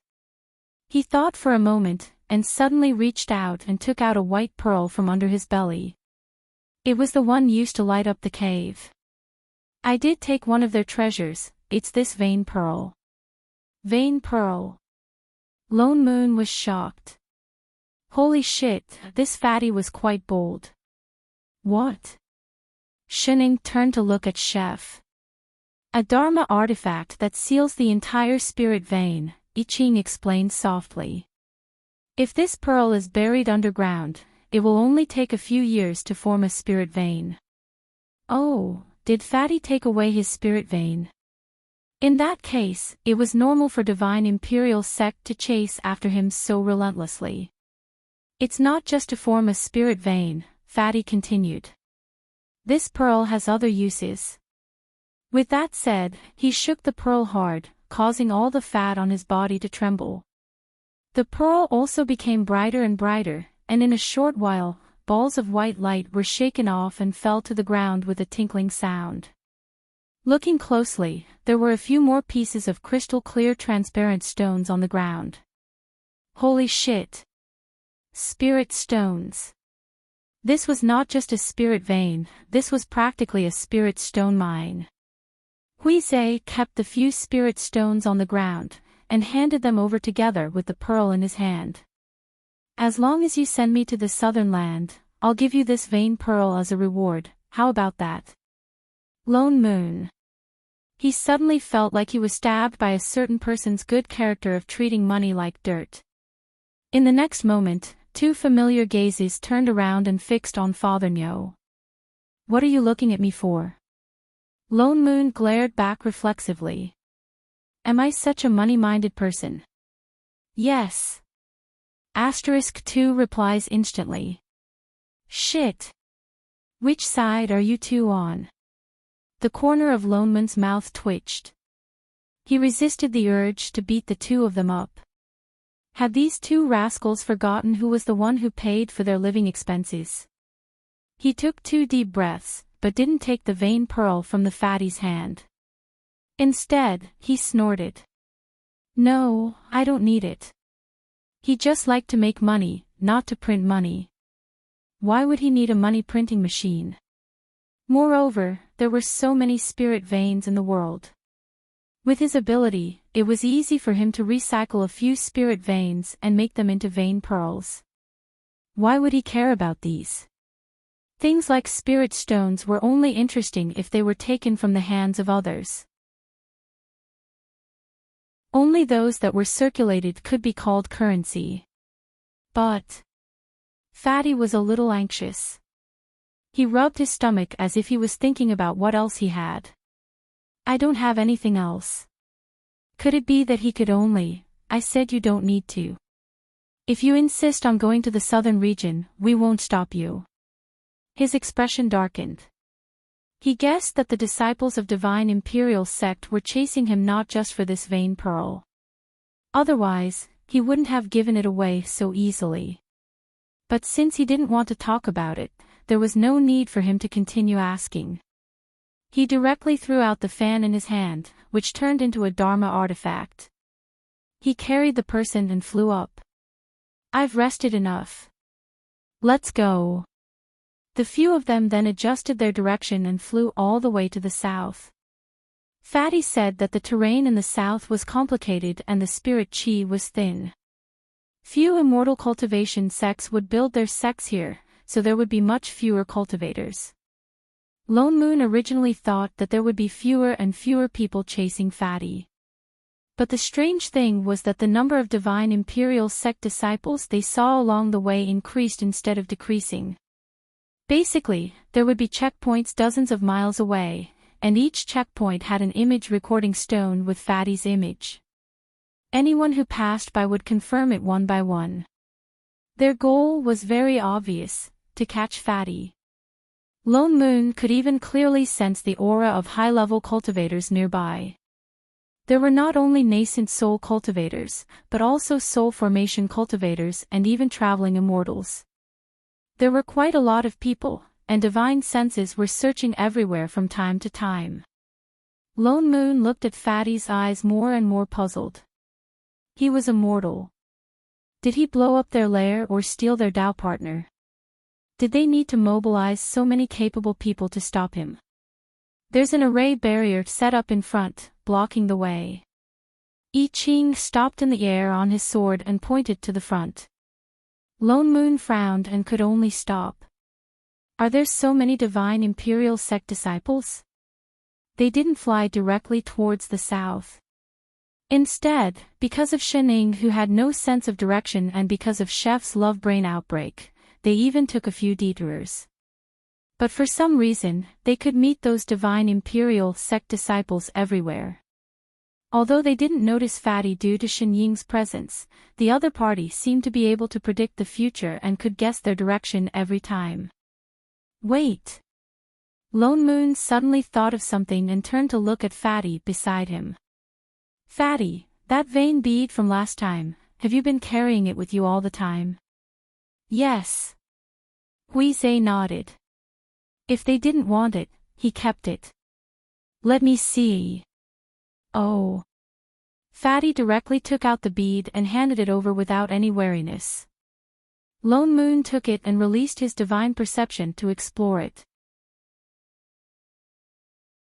He subconsciously transferred a bit of spirit chi into it, but a circular seal pattern suddenly rose on the vein bead. Tracing seal. I Ching was shocked. "Wait, Father Nyo." Just as his voice fell, a white light suddenly shot up into the sky from the vein bead and exploded in the sky like fireworks, forming a pattern of flames, hanging in the air like a cloud. Lone Moon then realized that those people were chasing after this bead. No wonder they chased after it wherever they went. Someone's coming. Almost instantly, he felt 7 or 8 unfamiliar auras flying towards this side. Their cultivations weren't low, all of them were soul formation and traveling immortals. It seemed like they couldn't escape. Sheneng, you and Fatty, he turned back and was about to say something, but there was a whoosh beside him. Chef had already carried Sheneng and retreated behind a tree 100 meters away. He also picked up Fatty, who was at a loss, and left him alone in the same place, still holding the vein bead that had just sent a signal in his hand. Lone Moon, damn it, this group of dog teammates with no loyalty. Degree, he didn't even have time to curse. In the next moment, with a few swishing sounds, a few figures landed and surrounded him. The people who came were all dressed in white with flame patterns embroidered on their sleeves. They were looking at him angrily. Lone Moon's face was smiling, but his heart was full of cursing. Fellow Taoists, why are you suddenly blocking my way?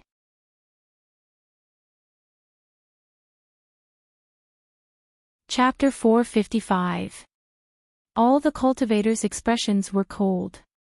A traveling immortal smiled and said, Fellow Taoist, our divine imperial sect lost something a few days ago. This item is very important to us. Please return it to us. Oh, you mean this? Lone Moon waved the vein pearl in his hand. I just happened to pass by and picked it up here. If it's yours, I'll return it to you as long as you show me the proof. Fellow Taoist is saying that you picked this vein pearl up. That person obviously didn't believe him. Yes. Then did you see anything else besides this item? No. That person frowned even deeper. He exchanged a look with the other cultivators and his face darkened.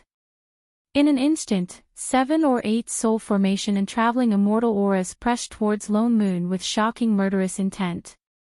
But Lone Moon didn't move at all. Those auras were like fists hitting cotton. There was no effect at all. Fellow Taoists, what are you doing? He laughed lightly. As soon as he finished speaking, everyone felt the aura they just released turn around and bounce back. The huge impact made them all take a step back. Who, exactly are you? They looked at him in disbelief. He clearly looked like a Foundation establishment disciple, but could block their auras at the same time. Could it be that he was deliberately hiding his cultivation?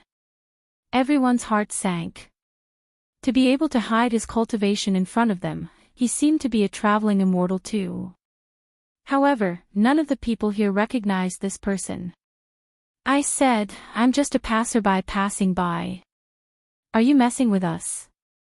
As soon as he finished speaking, another soul formation cultivator couldn't help but snort coldly. Where exactly did you hide him? Who are you talking about? You. That person seemed even angrier. He turned to look at everyone and said, no need to talk nonsense with him. He must be the one who hid him.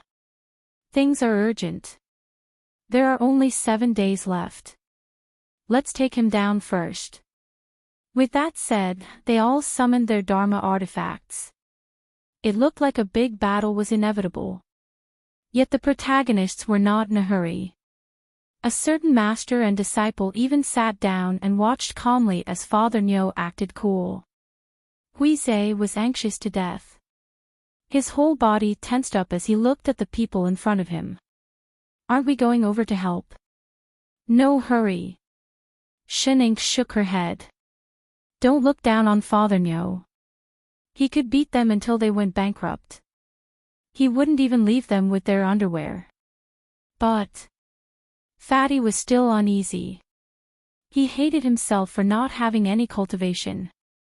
Those are all elders of Divine Imperial Sect. They are all soul formation and traveling immortal cultivations. Why don't Why don't I go out? I'm the one they want to capture. Shining turned to look at him, then reached out and stuffed something in her hand. Do you want some melon seeds? Fatty, is this the time to eat melon seeds? Winky Face the other side had already made their move. The dermic artifacts in their hands attacked Lone Moon, who was in the middle, bringing with them a shocking pressure. After all, they were all soul formation and traveling immortal cultivators who had been famous for a long time. Every one of them could be called a leading figure. Although they felt that the person in front of them was a little strange, they did not think that they would lose.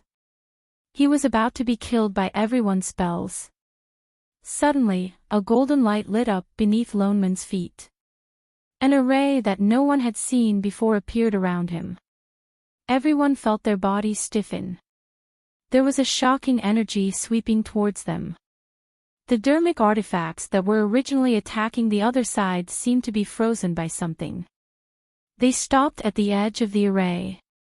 Their hearts went cold. They had no time to be surprised. They cast spells again and continued to attack. In an instant, the sky was filled with flames, spirit swords, icicles, wind blades. All kinds of attacks fell down. But the person in the middle still did not move. He was about to be swallowed. Suddenly, he frowned. He waved the fan in his hand. Instantly, the array under his feet changed. Countless spells changed. The golden array immediately expanded and lit up with golden light. In an instant, the spells that filled the sky seemed to be swallowed up the moment they came into contact with the golden light of the array. They disappeared directly as if they had never existed. Not to mention being injured, the other party did not even move a corner of his clothes. Multiple arrays. The traveling immortal who spoke earlier was shocked. His face was full of disbelief. He did not expect that this person's array skills would be so profound. Not only did he set up such a strange array in an instant, but he also set up multiple arrays at once. The key thing was that they had never heard of an array that could absorb spells. In his heart, he was even more fearful of this person. Lone Moon, who was in the middle, laughed. He looked up at the various dermic artifacts around the array. Suddenly, he waved his hand. Those high-grade spirit artifacts immediately left his control and fell into the other party's hands. He calmly took out his storage bag. In front of everyone, he directly stuffed them into the bag. I'll collect some interest first. Everyone, although it was common for cultivators to kill others and steal their treasures, this was the first time they saw it so directly. The few of them did not have time to react. In the next moment, they felt their bodies loosen. Their connection with the dermic artifacts was directly cut off. It was not a normal way of controlling spells. Even their senses were directly cut off. Because they had used their suppressive force to test this person before, they could see that this person's cultivation was not weak. Naturally, they did not hold back when they attacked. They all used the dermic artifacts that they were most comfortable with. Some even directly took out their own dermic artifacts. Now that their connection was suddenly cut off, everyone suffered different degrees of backlash. Their emotions were in turmoil. Their meridians were broken. What was worse were those who took out their dermic artifacts. Their dermic artifacts were always connected to their divine senses. Once they were cut off, it was as if their divine senses were cut off. They fell to the ground in pain. Supremacy you. Supremacy chi. Everyone panicked. They looked at Lone Moon even more warily. They supported the people on the ground and took a few steps back. Who the hell are you? A passerby. Lone Moon still gave the same answer. He glanced at them. I don't know who you are looking for, and I don't want to care. But if you want to find trouble with me, I don't mind practicing with you. Everyone's expression changed. They turned to look at the traveling immortal and hesitated.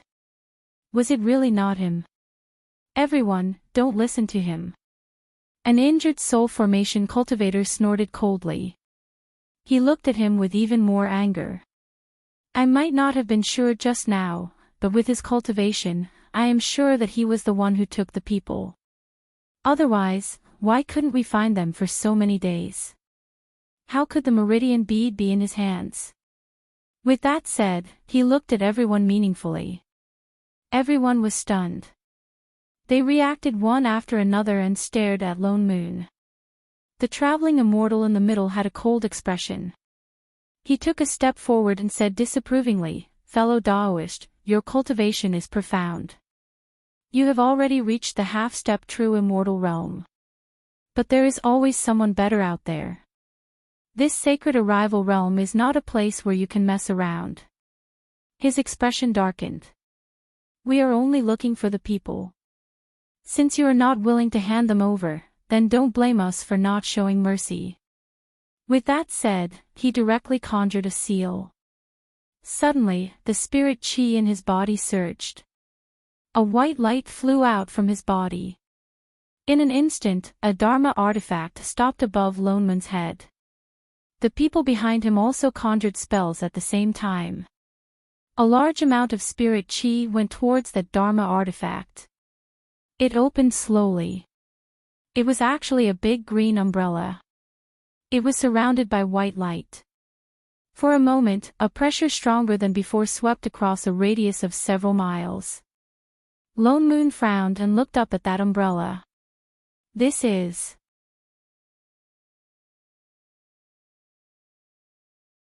Chapter 456. Immortal Artifact. I Ching, who was holding the melon seeds, was stunned. He did not expect an immortal artifact to appear in the lower realm, even though it was a low-level one. It's the soul-absorbing umbrella. Fatty, on the other hand, seemed to have thought of some horrifying scene. His face turned pale and his eyes filled with despair. That umbrella opened wider and wider, looking like it was about to be activated. Under the soul-absorbing umbrella, one's divine soul would be destroyed. Fellow Daoist Neo would die. Fatty, stop. Shening hadn't finished speaking when Huizhe suddenly stood up and rushed in that direction anxiously. As he was rushing too fast, his leg turned and his body fell forward. He tumbled and rolled all the way out, crushing the weeds and shrubs on the ground.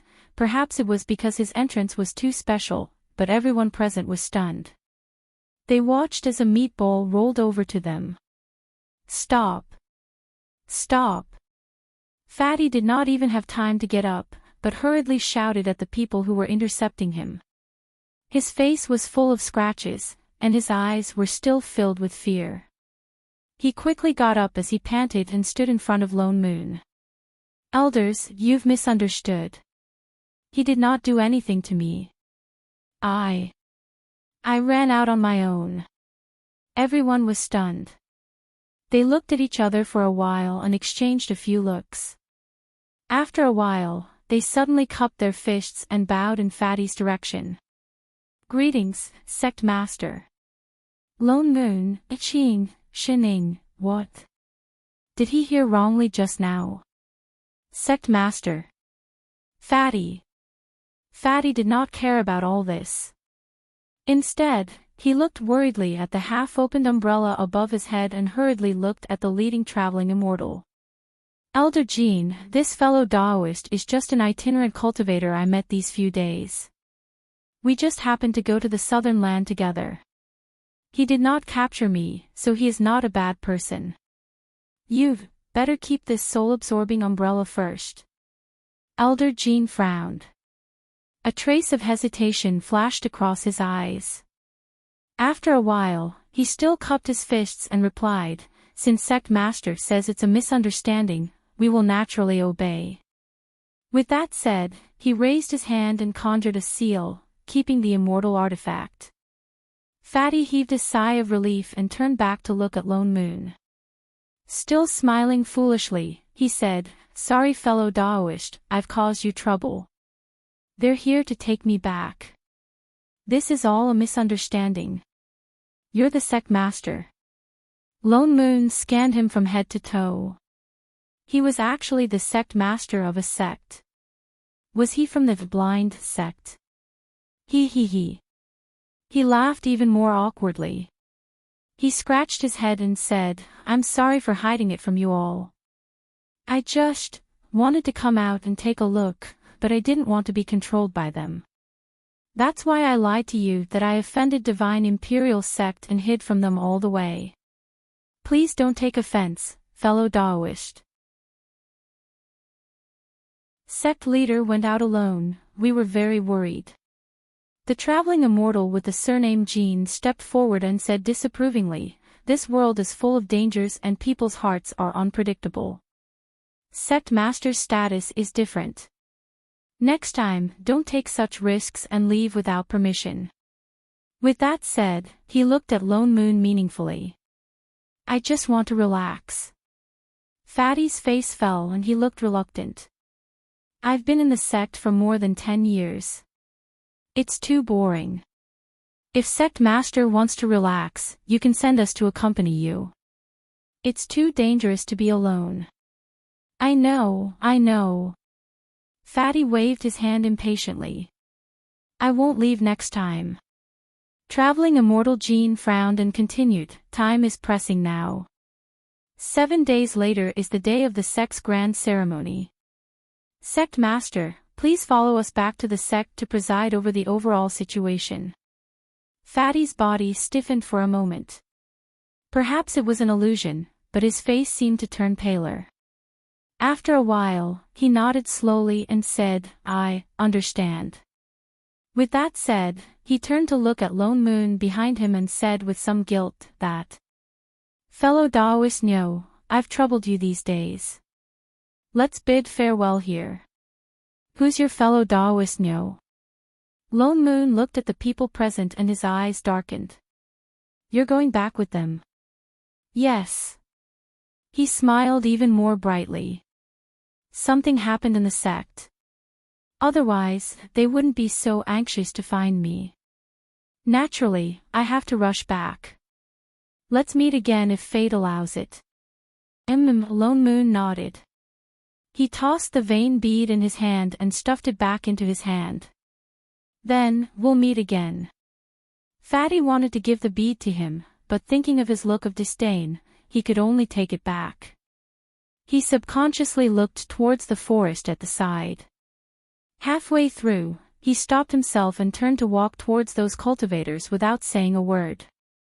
Those cultivators were still looking at Lone Moon suspiciously. They didn't know if there was really an urgent matter, or if they didn't want Fatty to know their dissatisfaction. They didn't say anything more. They directly flew away with Fatty. Aren't you going to keep him? Shining, who had just walked over, asked casually. He wants to leave himself. Why should I keep him? Wasting rice. And isn't he the sect master of Divine Imperial Sect? Nothing will happen to him. Shining looked at the group of people who flew away. Her eyes darkened. After a while, she replied, Oh, have you finished eating your melon seeds? Lone Moon glared at the two heartless little ones. No. Shining spread out the melon seeds in her palm. There's still a handful left. Want some? Get lost. Motherf asterisk cur. I'll eat you to death. Lone Moon took a deep breath and suppressed the anger in his heart.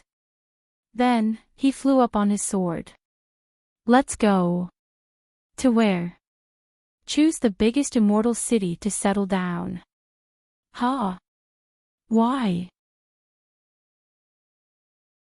I just received a bunch of Dharma artifacts from that group of people. Let's go sell them first. Shining, Iching, alright, this is very Father Nyo. Lone Moon spent 6 days dragging a certain lazy person to more than 10 immortal cities. He went to almost all the famous immortal cities in this world. But the strange thing was, he still didn't find anything. Not to mention finding anything unusual, because Divine Imperial Sect was the biggest sect, there were very few disputes between sects in this small world. Shit, why did Heavenly Tao close the realm gate? Lone Moon was a little frustrated. It wasn't a solution to keep searching blindly. He turned to look at Chef beside him. Chef, did you find anything? No. I Ching shook his head too. Could it be that Heavenly Tao made a mistake? Lone Moon frowned.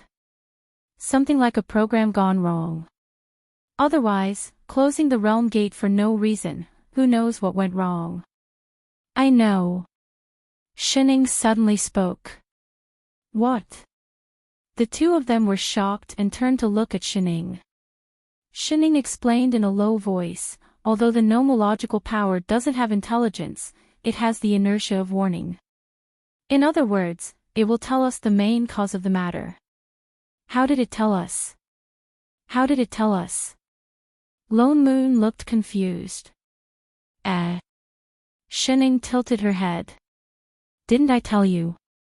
The moment we arrived in this world, it had already sent the main cause of affecting the nomological power to the person with the highest authority.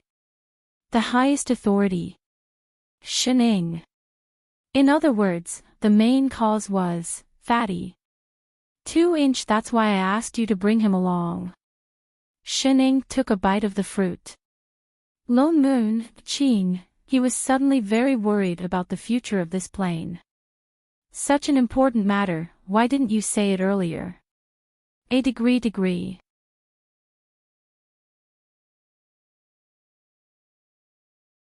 Chapter 457.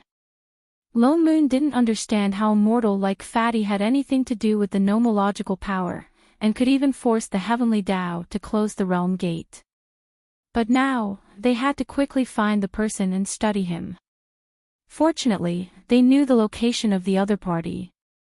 Lone Moon complained about the unreliable Shining as he rushed in the direction of Divine Imperial Sect where he met Fatty. Finally, the next morning, he reached the vicinity of that immortal city. Unexpectedly, it was very lively inside and outside the city today. Cultivators could be seen everywhere, many times more than a few days ago. Lone Moon was puzzled as he rushed in the direction of the branch of Divine Imperial Sect. But the closer he got to Divine Imperial Sect, the more people there were, especially at the foot of the mountain where Divine Imperial Sect was already surrounded by cultivators. Most of them were Foundation Establishment and Golden Core cultivators, but none of them were above Nascent Soul. These people were either in groups of 3 to 5 or meditating alone, but all of them were facing the same direction. As if they were waiting for something. Lone Moon, who originally planned to go up the mountain quietly, hesitated, and smiled as he asked a cultivator beside him, "Fellow Taoist, I happened to pass by this place, may I ask what day it is today, why is it so lively? Could it be that something big happened in Divine Imperial Sect?" "You don't know." That cultivator looked at him with some surprise. "Then you're really lucky. Perfected Yusu of Divine Imperial Sect ascended to soul formation today, so it's the day of his ascension ceremony. All the sects have sent people to congratulate him. Disciples of small sects like us couldn't get invitations, so we can only hang around outside the sect." Ascension ceremony. Was this the big event that those cultivators were talking about? Lone Moon frowned, suddenly feeling that something was wrong with his words, and subconsciously asked, "I'm ignorant, I didn't know that Supremacy Yusu has such a wide circle of friends, and such high prestige." Even disciples who didn't get invitations voluntarily gathered at the foot of the mountain to congratulate him. And so many people came. That cultivator was stunned, and looked back with a strange expression, and suddenly laughed. "TSK, how is that possible?" He gave him a look that said, "Are you stupid?" Looked around, and then lowered his voice. "What are you thinking? We are just low-level disciples, how could we have the opportunity to get to know a nascent soul Taoist master? The people here probably don't even know what Yusu looks like, how could they possibly come to congratulate him?" I'm just waiting here for the moment he successfully enters the soul formation stage. I want to see if I can comprehend it by chance and improve my cultivation.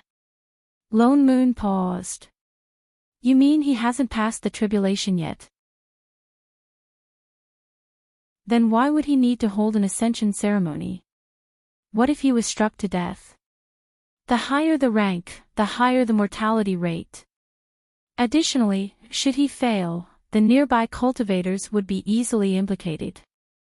Those with high cultivation bases would be fine, but those with low cultivation bases would be reduced to ash. How could they have the courage to come and watch? Which mountain cave did you come from? How come you don't know anything?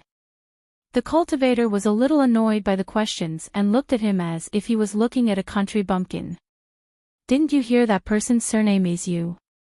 They were one of the 6 great clans, and rumor had it that they were of the direct line of descent. With their talent, how could they have failed the tribulation?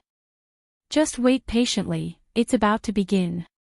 With that said, he ignored him and sat down cross-legged, staring seriously in the direction of the mountain with the others. The more Lone Moon listened, the weirder he felt. Why was it that breaking through from nascent soul to soul formation was such an easy thing in these people's eyes? They hadn't even passed the thunder tribulation, and they were already preparing for the ascension ceremony. Lone Moon and Chef exchanged a look. Both of them felt that this was a little strange. So they directly left the crowd, stuck on the Oracle Sealing Talisman, picked up Shining and flew towards Divine Imperial Sect. The 3 of them directly followed behind the disciples and easily made their way to the square. Because they had an invisibility cheat with them, no one suspected their identity. From afar, they saw a person sitting in the middle of the square, a late-stage nascent soul cultivator. There was no one within 100-meter radius of him, but there was a huge defensive array carved under his feet. There were also more than 10 Dharma artifacts around him. It was obvious that he was the cultivator going through the tribulation. Lone Moon turned to look to the right. There were more than 10 people sitting on the high platform there. Most of them were soul formation cultivators, and there were 3 traveling immortals. One look and he could tell that their status was extraordinary. They should be the leadership team of Divine Imperial Sect, and cultivators from other sects who came to congratulate them. Looking closely, 7 or 8 of them looked a little familiar. They were the few people who picked up Fatty that day. But the strange thing was, Fatty wasn't among that group of people. He subconsciously frowned. Wasn't Fatty the sect master? And the big matter that those people mentioned before should be this ascension ceremony. Why was he not here at the critical moment? Regarding the reason why Fatty became the sect master, Lone Moon did ask around these few days out of curiosity. The fact that Divine Imperial Sect had a mortal sect master was not a secret. It was extremely easy to find out. This had something to do with the origin of Divine Imperial Sect. It was rumored that the ancestors of the 6 aristocratic families had once received the grace of Fatty's ancestor, who saved them from danger. So the 6 aristocratic families passed down their ancestral teachings, asking their descendants to treat the descendants of their benefactor kindly. Later, the 6 aristocratic families united to form Divine Imperial Sect. To show respect to their benefactor, every generation of Divine Imperial Sect master was a descendant of the benefactor. But for some reason, the branch of Huizei's family had never had many descendants. They all had only one descendant. And their cultivation aptitude was extremely poor.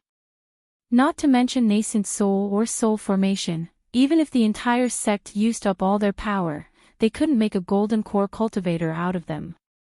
All of them died early. Lone Moon didn't care at first. But ever since Shining said that Fatty was the main reason why the nomological power was abnormal, he felt that this was a little strange.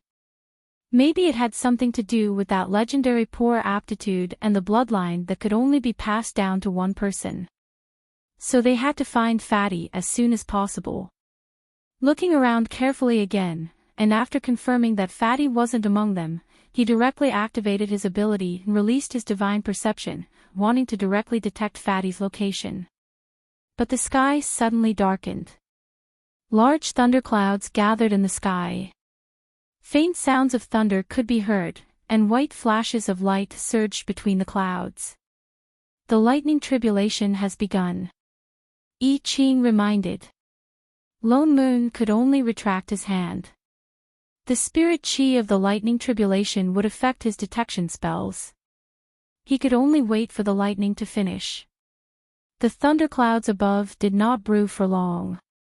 In a short while, a white bolt of lightning struck down from the sky, hitting the person in the middle. Instantly, the entire divine imperial sect was reflected in a sheet of white light. Before the light dissipated, bolts of lightning struck down one after another, each more ferocious than the one before. The surging spiritual pressure in the surroundings forced some low-level disciples to raise their defenses and retreat. There were fewer and fewer people surrounding them. In the end, there were only a dozen or so soul formation and traveling immortals left in front of them on the right. Relying on the Oracan sealing talisman and the cheat, Lone Moon directly stood beside a rock and hid for a while. Anyway, no one could see him. As he looked for Fatty, he glanced at the person in the middle who was undergoing the tribulation.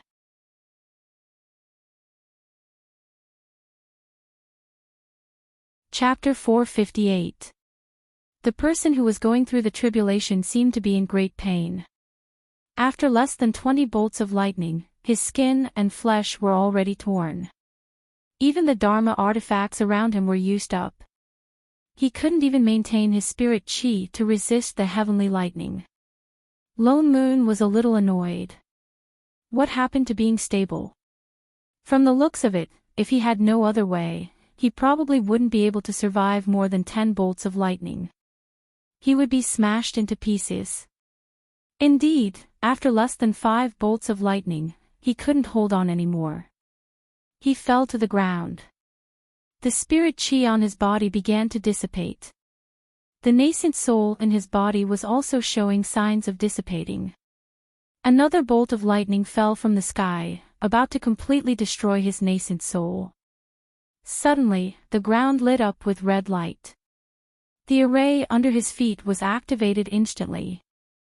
Blinding red light shot up into the sky, blocking the life-threatening heavenly lightning. Ha! Lone Moon was stunned. Chef, this array is an ordinary defensive array. Chef nodded in response. But he frowned. Was it an illusion? Why did it feel like the light from the array just now reduced the power of the lightning tribulation? Without waiting for them to think about it, one lightning bolt after another struck down, but they were all blocked by the defensive array formation, and did not cause too much harm to the people inside. The cultivator who was experiencing the tribulation in the middle got a chance to breathe, and the injuries on his body began to heal at a visible rate. He was using the spiritual energy in the tribulation lightning to repair his body. In a short while, the horrible wounds on his body were almost gone. When all 81 bolts of tribulation lightning had struck down, the tribulation clouds began to disperse, scattering large patches of colorful light. Thick spirit chi filled the entire divine imperial sect, and the cultivators in the middle directly rose to the soul formation realm. Look at the sky! Someone suddenly exclaimed. It's a phenomenon, a heaven and earth phenomenon. Lone Moon and I Ching also looked up subconsciously. Indeed, the sky that was originally full of colorful light suddenly gathered into a faint dragon-shaped shadow. It occupied the sky above the entire sect, emitting a faint golden light. The corner of I Ching's mouth twitched. He frowned awkwardly. It was indeed a heaven and earth phenomenon. This kind of phenomenon would only appear when people with great providence were going through a tribulation. It was the recognition of the heavenly Tao to the person who was going through the tribulation. When the spirit chi in the tribulation thunder reached a certain level, far surpassing the spirit chi and even the immortal chi, there was a faint tendency to transform into God power. Only then would the shadow of the god race appear. And above them was the defensive array that the person had just gone through the tribulation. Only then did they understand whose blood was used for the blood array above. Suddenly, an inexplicable anger surged in his heart. I Ching waved a few sword chi and struck at the surrounding blood-sucking array, and the array immediately dimmed. He cast a few spells, and stopped the blood on Fatty's body. But he still did not wake up, and the aura on his body was also becoming weaker and weaker. His whole body was cold, as if he was going to die in the next moment. I Ching cast a spell to retain the almost dissipating vitality on his body. Lone Moon also took out an elixir and hurriedly forced it into his mouth, and then used a bit of spirit chi to help him dissolve the elixir's effects. Only then did his complexion slowly improve. "Hey! Fatty!" Shining shouted a few times. After a while, Huizhe slowly opened his eyes and looked at Shining blankly. "Miss Shin. Am I dreaming?" His eyes were floating, as if he had not woken up at all.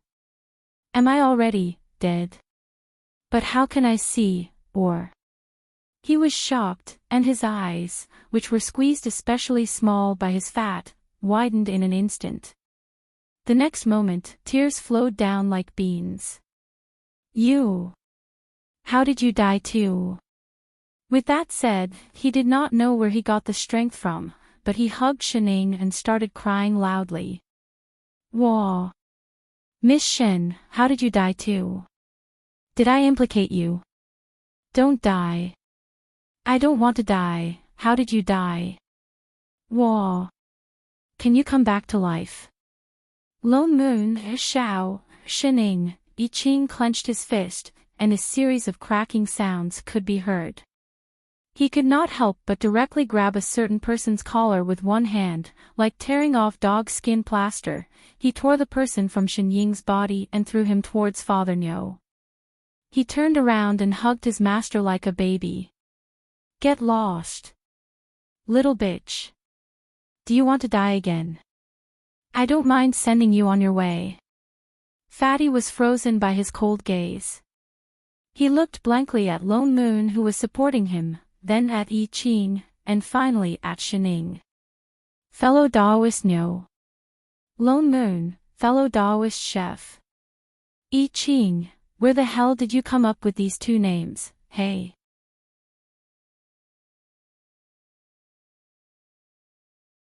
Chapter 459. "You. Why are you here too?" Fatty finally reacted. I'm not dead." "Almost," Lone Moon replied. His eyes darkened as he looked at Fatty and asked, "What exactly happened? Who trapped you here? And this array formation? Is it trying to use you as a blood sacrifice?" Fatty faltered. As if recalling something, his face turned pale. He hurriedly said, "Go, leave this place quickly. They'll be back soon." "Who are you talking about?" "Divine Imperial Sect." "There's no time to explain." He looked at the passage on the right in horror. He pushed the three of them hard. "If you don't leave now, you won't be able to. I beg you, leave quickly. There are too many of them. You can't beat them. Someone's coming." I Ching suddenly said. 3 traveling immortals. Fatty's face turned even paler. He looked like the sky was falling. "What do we do?" "Leave here first," Lone Moon said. "It's no use." Fatty shook his head in despair. "There's only one passage on the right. We can't get out. Who said we're going to the right passage?" Lone Moon gave I Ching a look. Fatty faltered. Before he could react, the 4 of them flashed and disappeared on the spot. In the next moment, they appeared in the sky above Divine Imperial Sect. Lone Moon's concealment array was activated instantly. The crowd below had yet to disperse.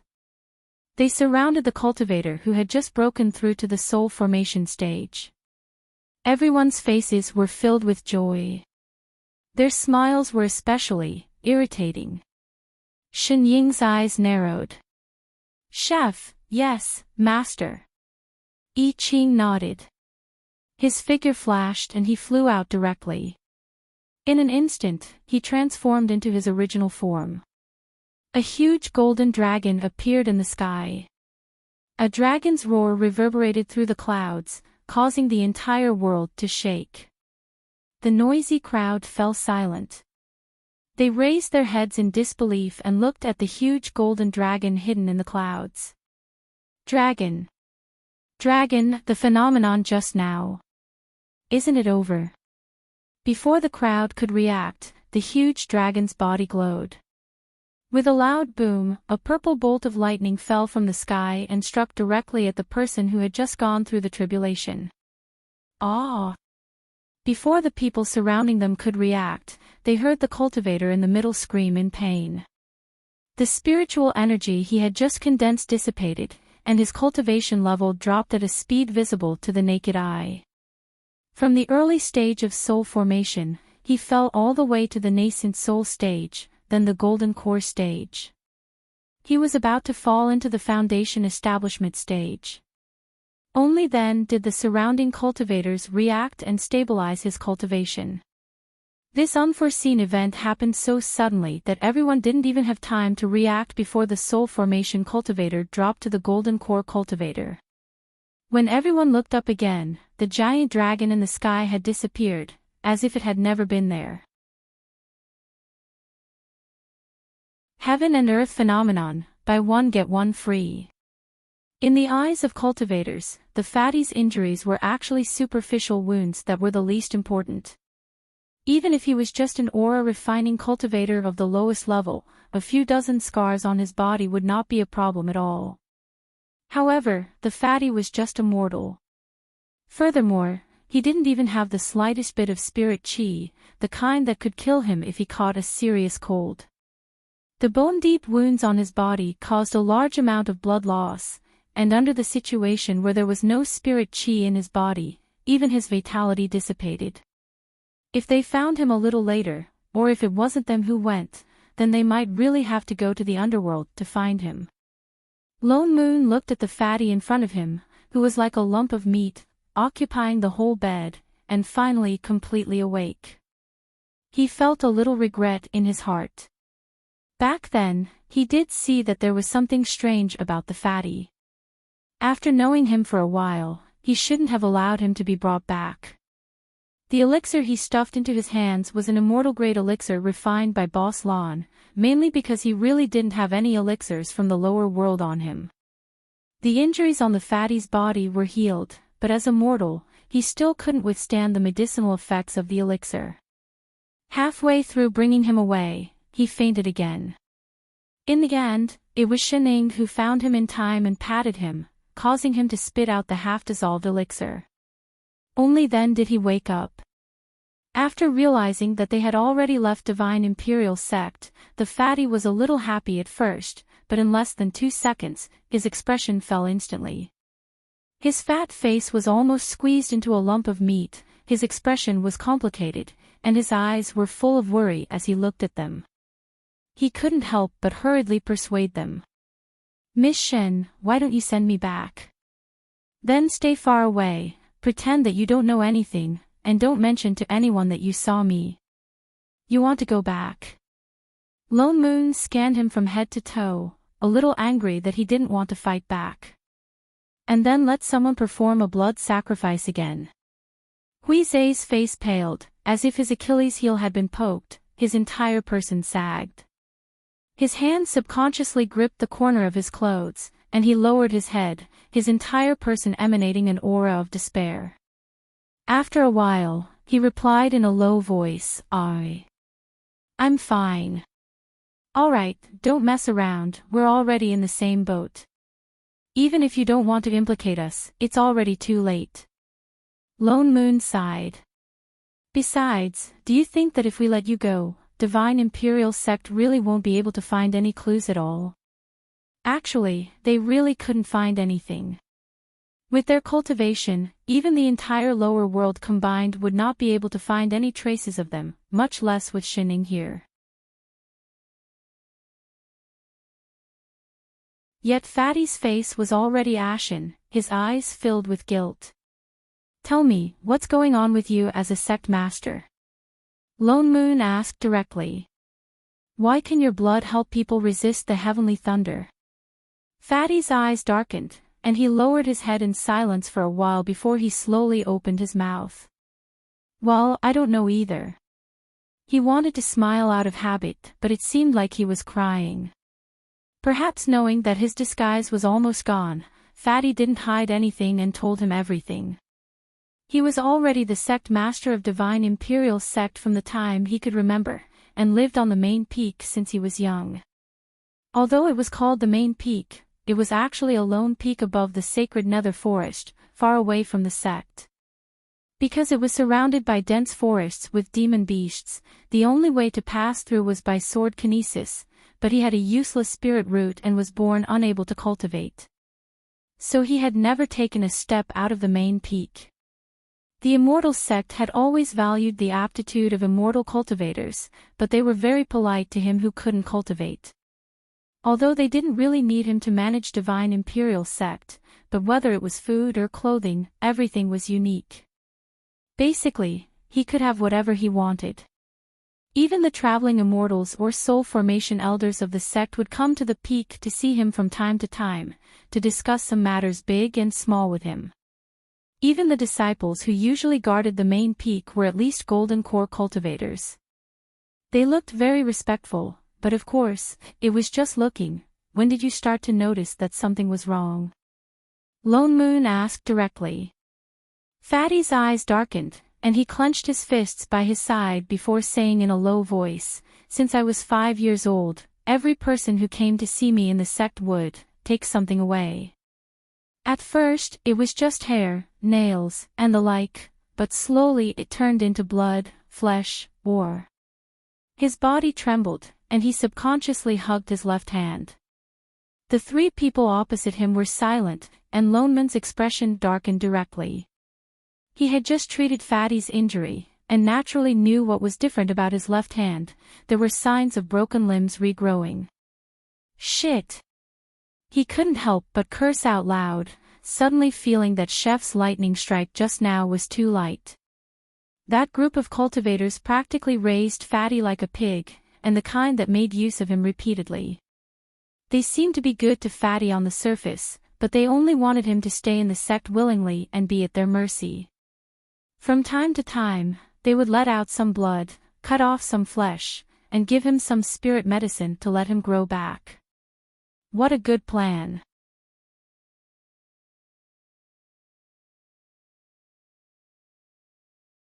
Chapter 460. Fatty glanced at them, as if feeling that the atmosphere was too heavy. He hurriedly smiled as if to comfort them.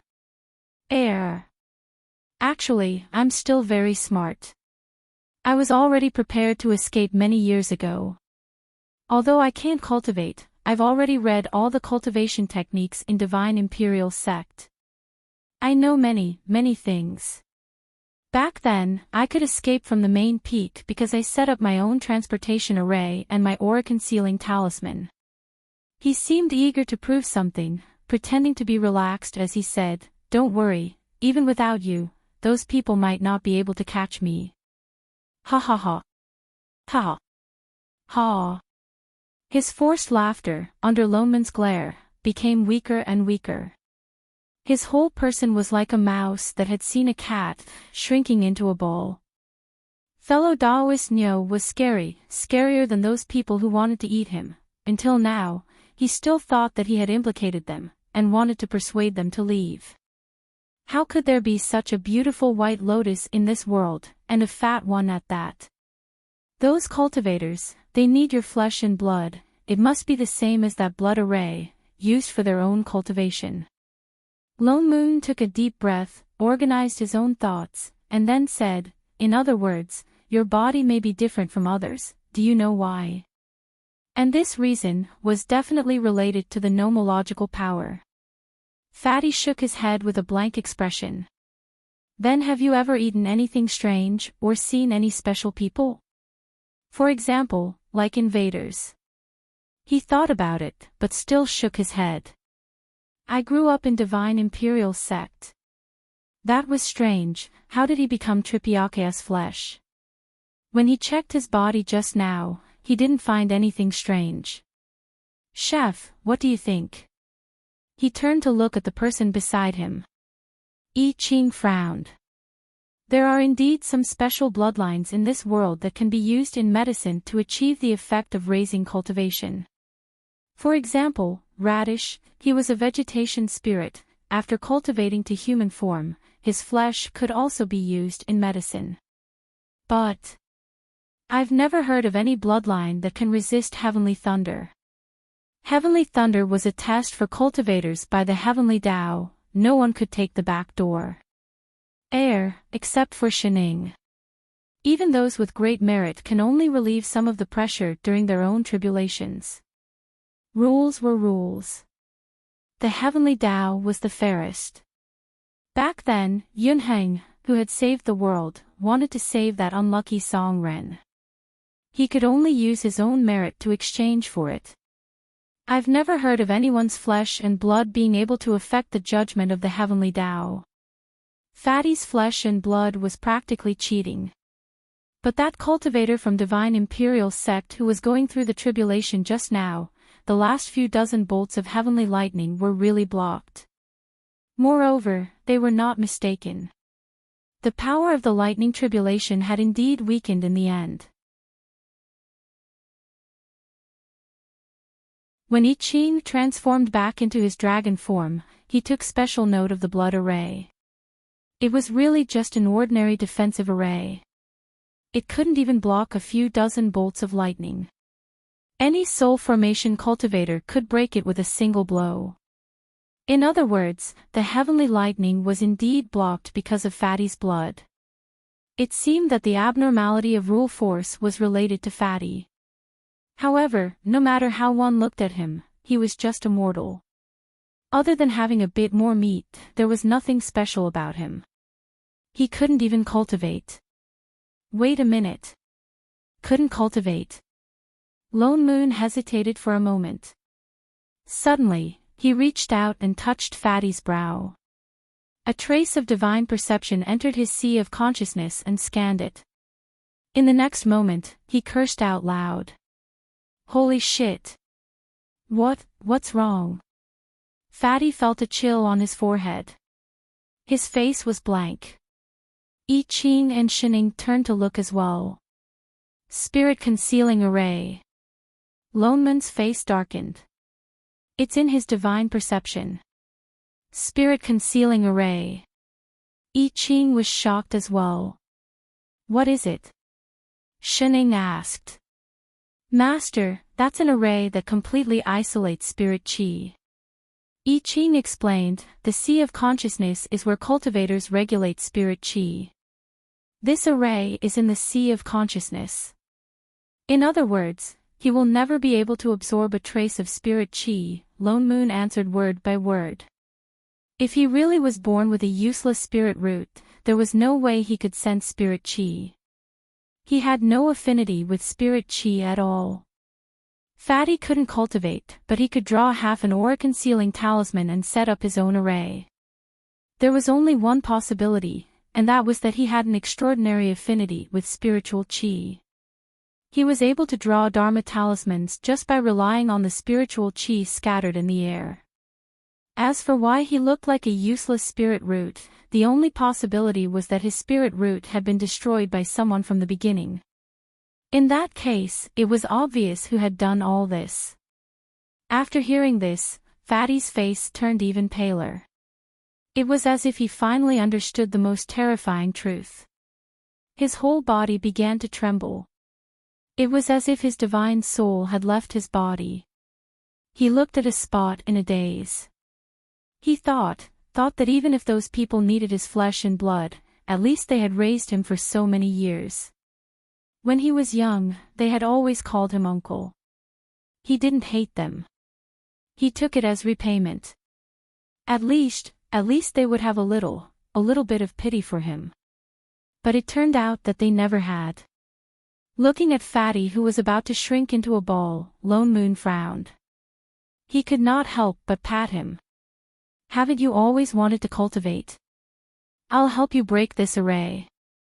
Fatty stared blankly for a moment before raising his head. Can I? Fellow Daoist, no. It's fine if you don't call me fellow Daoist, no. Lone Moon reached out and touched his forehead. He directly used his divine perception to bind the array in his sea of consciousness. As he broke the array, he said, I'll make it clear to you first. The array in your sea of consciousness is easy to break, but your spirit root has been destroyed. If you want to cultivate, you have to use spirit chi to nourish your damaged spirit root. Your cultivation will increase very slowly. With the level of spirit chi in this world, you won't be able to recover without decades. Before he could finish his sentence, the surrounding spirit chi suddenly flourished. The originally quiet spirit chi in the air instantly surged over from all directions like crazy, flocking towards Fatty like a family that had been separated for a long time.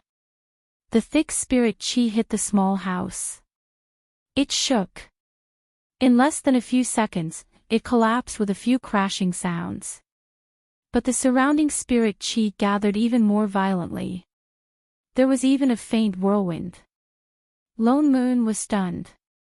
He then realized that Fatty was absorbing the spirit chi. He was just about to remind him that he could not absorb spirit chi like this. If he absorbed it directly, his body would explode and he would die. He turned to look. He found that after the wild spirit chi surged into Fatty's body, it suddenly automatically divided into 5 parts. All the mixed and messy spirit chi automatically separated. As if it was sorted, it gathered into 5 different colors. Then, it entered Fatty's body. And Fatty still maintained his previous posture. He sat on the bed with a confused expression. He did not do anything. But his cultivation began to increase rapidly. Middle stage chi refinement, late stage chi refinement, early stage foundation establishment, late stage foundation establishment. Golden core. Nascent soul, it only stopped when it reached the late nascent soul stage. Furthermore, it didn't stop on its own. Instead, the Fatty stood up from the bed in a panic. The spiritual energy couldn't enter his body, so it stopped. Shining, Lone Moon, Qing, there was no doubt that if he did not stop on his own, the spirit chi would directly send him to heaven. Chef. Lone Moon turned and patted the person beside him. I was wrong. You are not a little cheat. He is.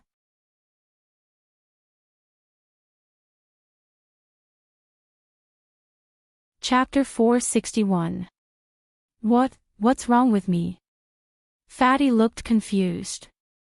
He felt like his whole body was full of energy, as if he had been reborn. He had never felt so comfortable before, yet he did not understand why he felt this way. He could only look at the 3 people in front of him blankly. Fatty. Lone Moon looked at him, speechless. Indeed, his damaged spirit root had completely recovered under the impact of the spirit chi, and it had even grown thicker. Not surprisingly, he had a perfect 5-elemental spirit root. Just like Yunheng, he had the potential to ascend to immortality even while lying down. You formed your nascent soul. Ha! Huizhe was even more confused. He stood rooted to the ground with his mouth wide open, his face full of disbelief.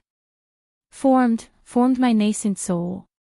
As someone who had been in an immortal sect for many years, he naturally knew what it meant. He had seen many people form their nascent souls with his own eyes. Which one of them was not in great danger, even with his flesh and blood? But he did not do anything just now. He only took a breath after the array was removed. Why did he suddenly form his nascent soul? Your condition. Lone Moon was just about to say a few words when the sky suddenly darkened. The spirit chi in the surroundings became chaotic once again. Faintly, it was filled with thick lightning spirit chi. His expression changed instantly. Shit, your lightning tribulation is coming. This was too fast. Lone Moon looked at the tribulation clouds gathering in the sky, picked up Fatty and flew out, stopping at an empty space at the side. As he conjured an array, he instructed, Fatty, you crossed 4 big realms at once. This lightning tribulation must be extraordinary. It is very likely that the core formation and nascent soul lightning tribulations will come at the same time. Just hang in there and try to stay awake. Huh? Oh, okay. Before Fatty could react, Lone Moon had already pressed him onto the ground. In the next moment, the array around him lit up. He was wrapped tightly in 3 layers of clothes. Lone Moon then retreated in a flash. He looked worriedly at the completely dark sky. The tribulation clouds above his head were unimaginably dense. Even from afar, he could feel the shocking lightning pressure.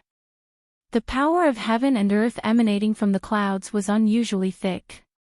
It did not look like an ordinary nascent soul lightning tribulation at all. It was even comparable to the heavenly tribulation of the immortal world. Immortal Array. I Ching looked at the array around Fatty and immediately recognized that it was not an array that belonged to the lower realm. He turned to look at Father Nyo in confusion. Fatty has never cultivated before. Although he had somehow formed a nascent soul, in the end, he was just an empty shell. At this moment, he probably did not even know how to mobilize the spirit chi in his body. Any lightning could kill him, not to mention the lightning tribulation. He had no choice but to set up the immortal array. What's more, the lightning tribulation of a breakthrough is usually more dangerous than ordinary lightning tribulation. What's more, Fatty had skipped 4 levels in one go. He turned and glanced at Chef in annoyance. Aren't you the clearest about this? You little pervert who skipped levels from time to time. I Ching was stumped by him for a moment. The lightning tribulation of a breakthrough was indeed more dangerous. As someone who had been through it, he naturally knew this. Thus, he did not speak. Instead, he turned to look at Fatty in the array with some worry. Fatty was really nervous. His face was full of panic. His eyes were still filled with confusion. He did not understand at all. 5 minutes ago, he was still a good-for-nothing who could not cultivate. In the blink of an eye, he was going through the lightning tribulation of a nascent soul. Fortunately, he still understood that he could only go through the lightning tribulation by himself. Thus, no matter how nervous he was, he still remembered Lone Moon's instructions. He sat where he was and shrunk into a ball, not moving a single step. In the next moment, the surroundings were completely dark.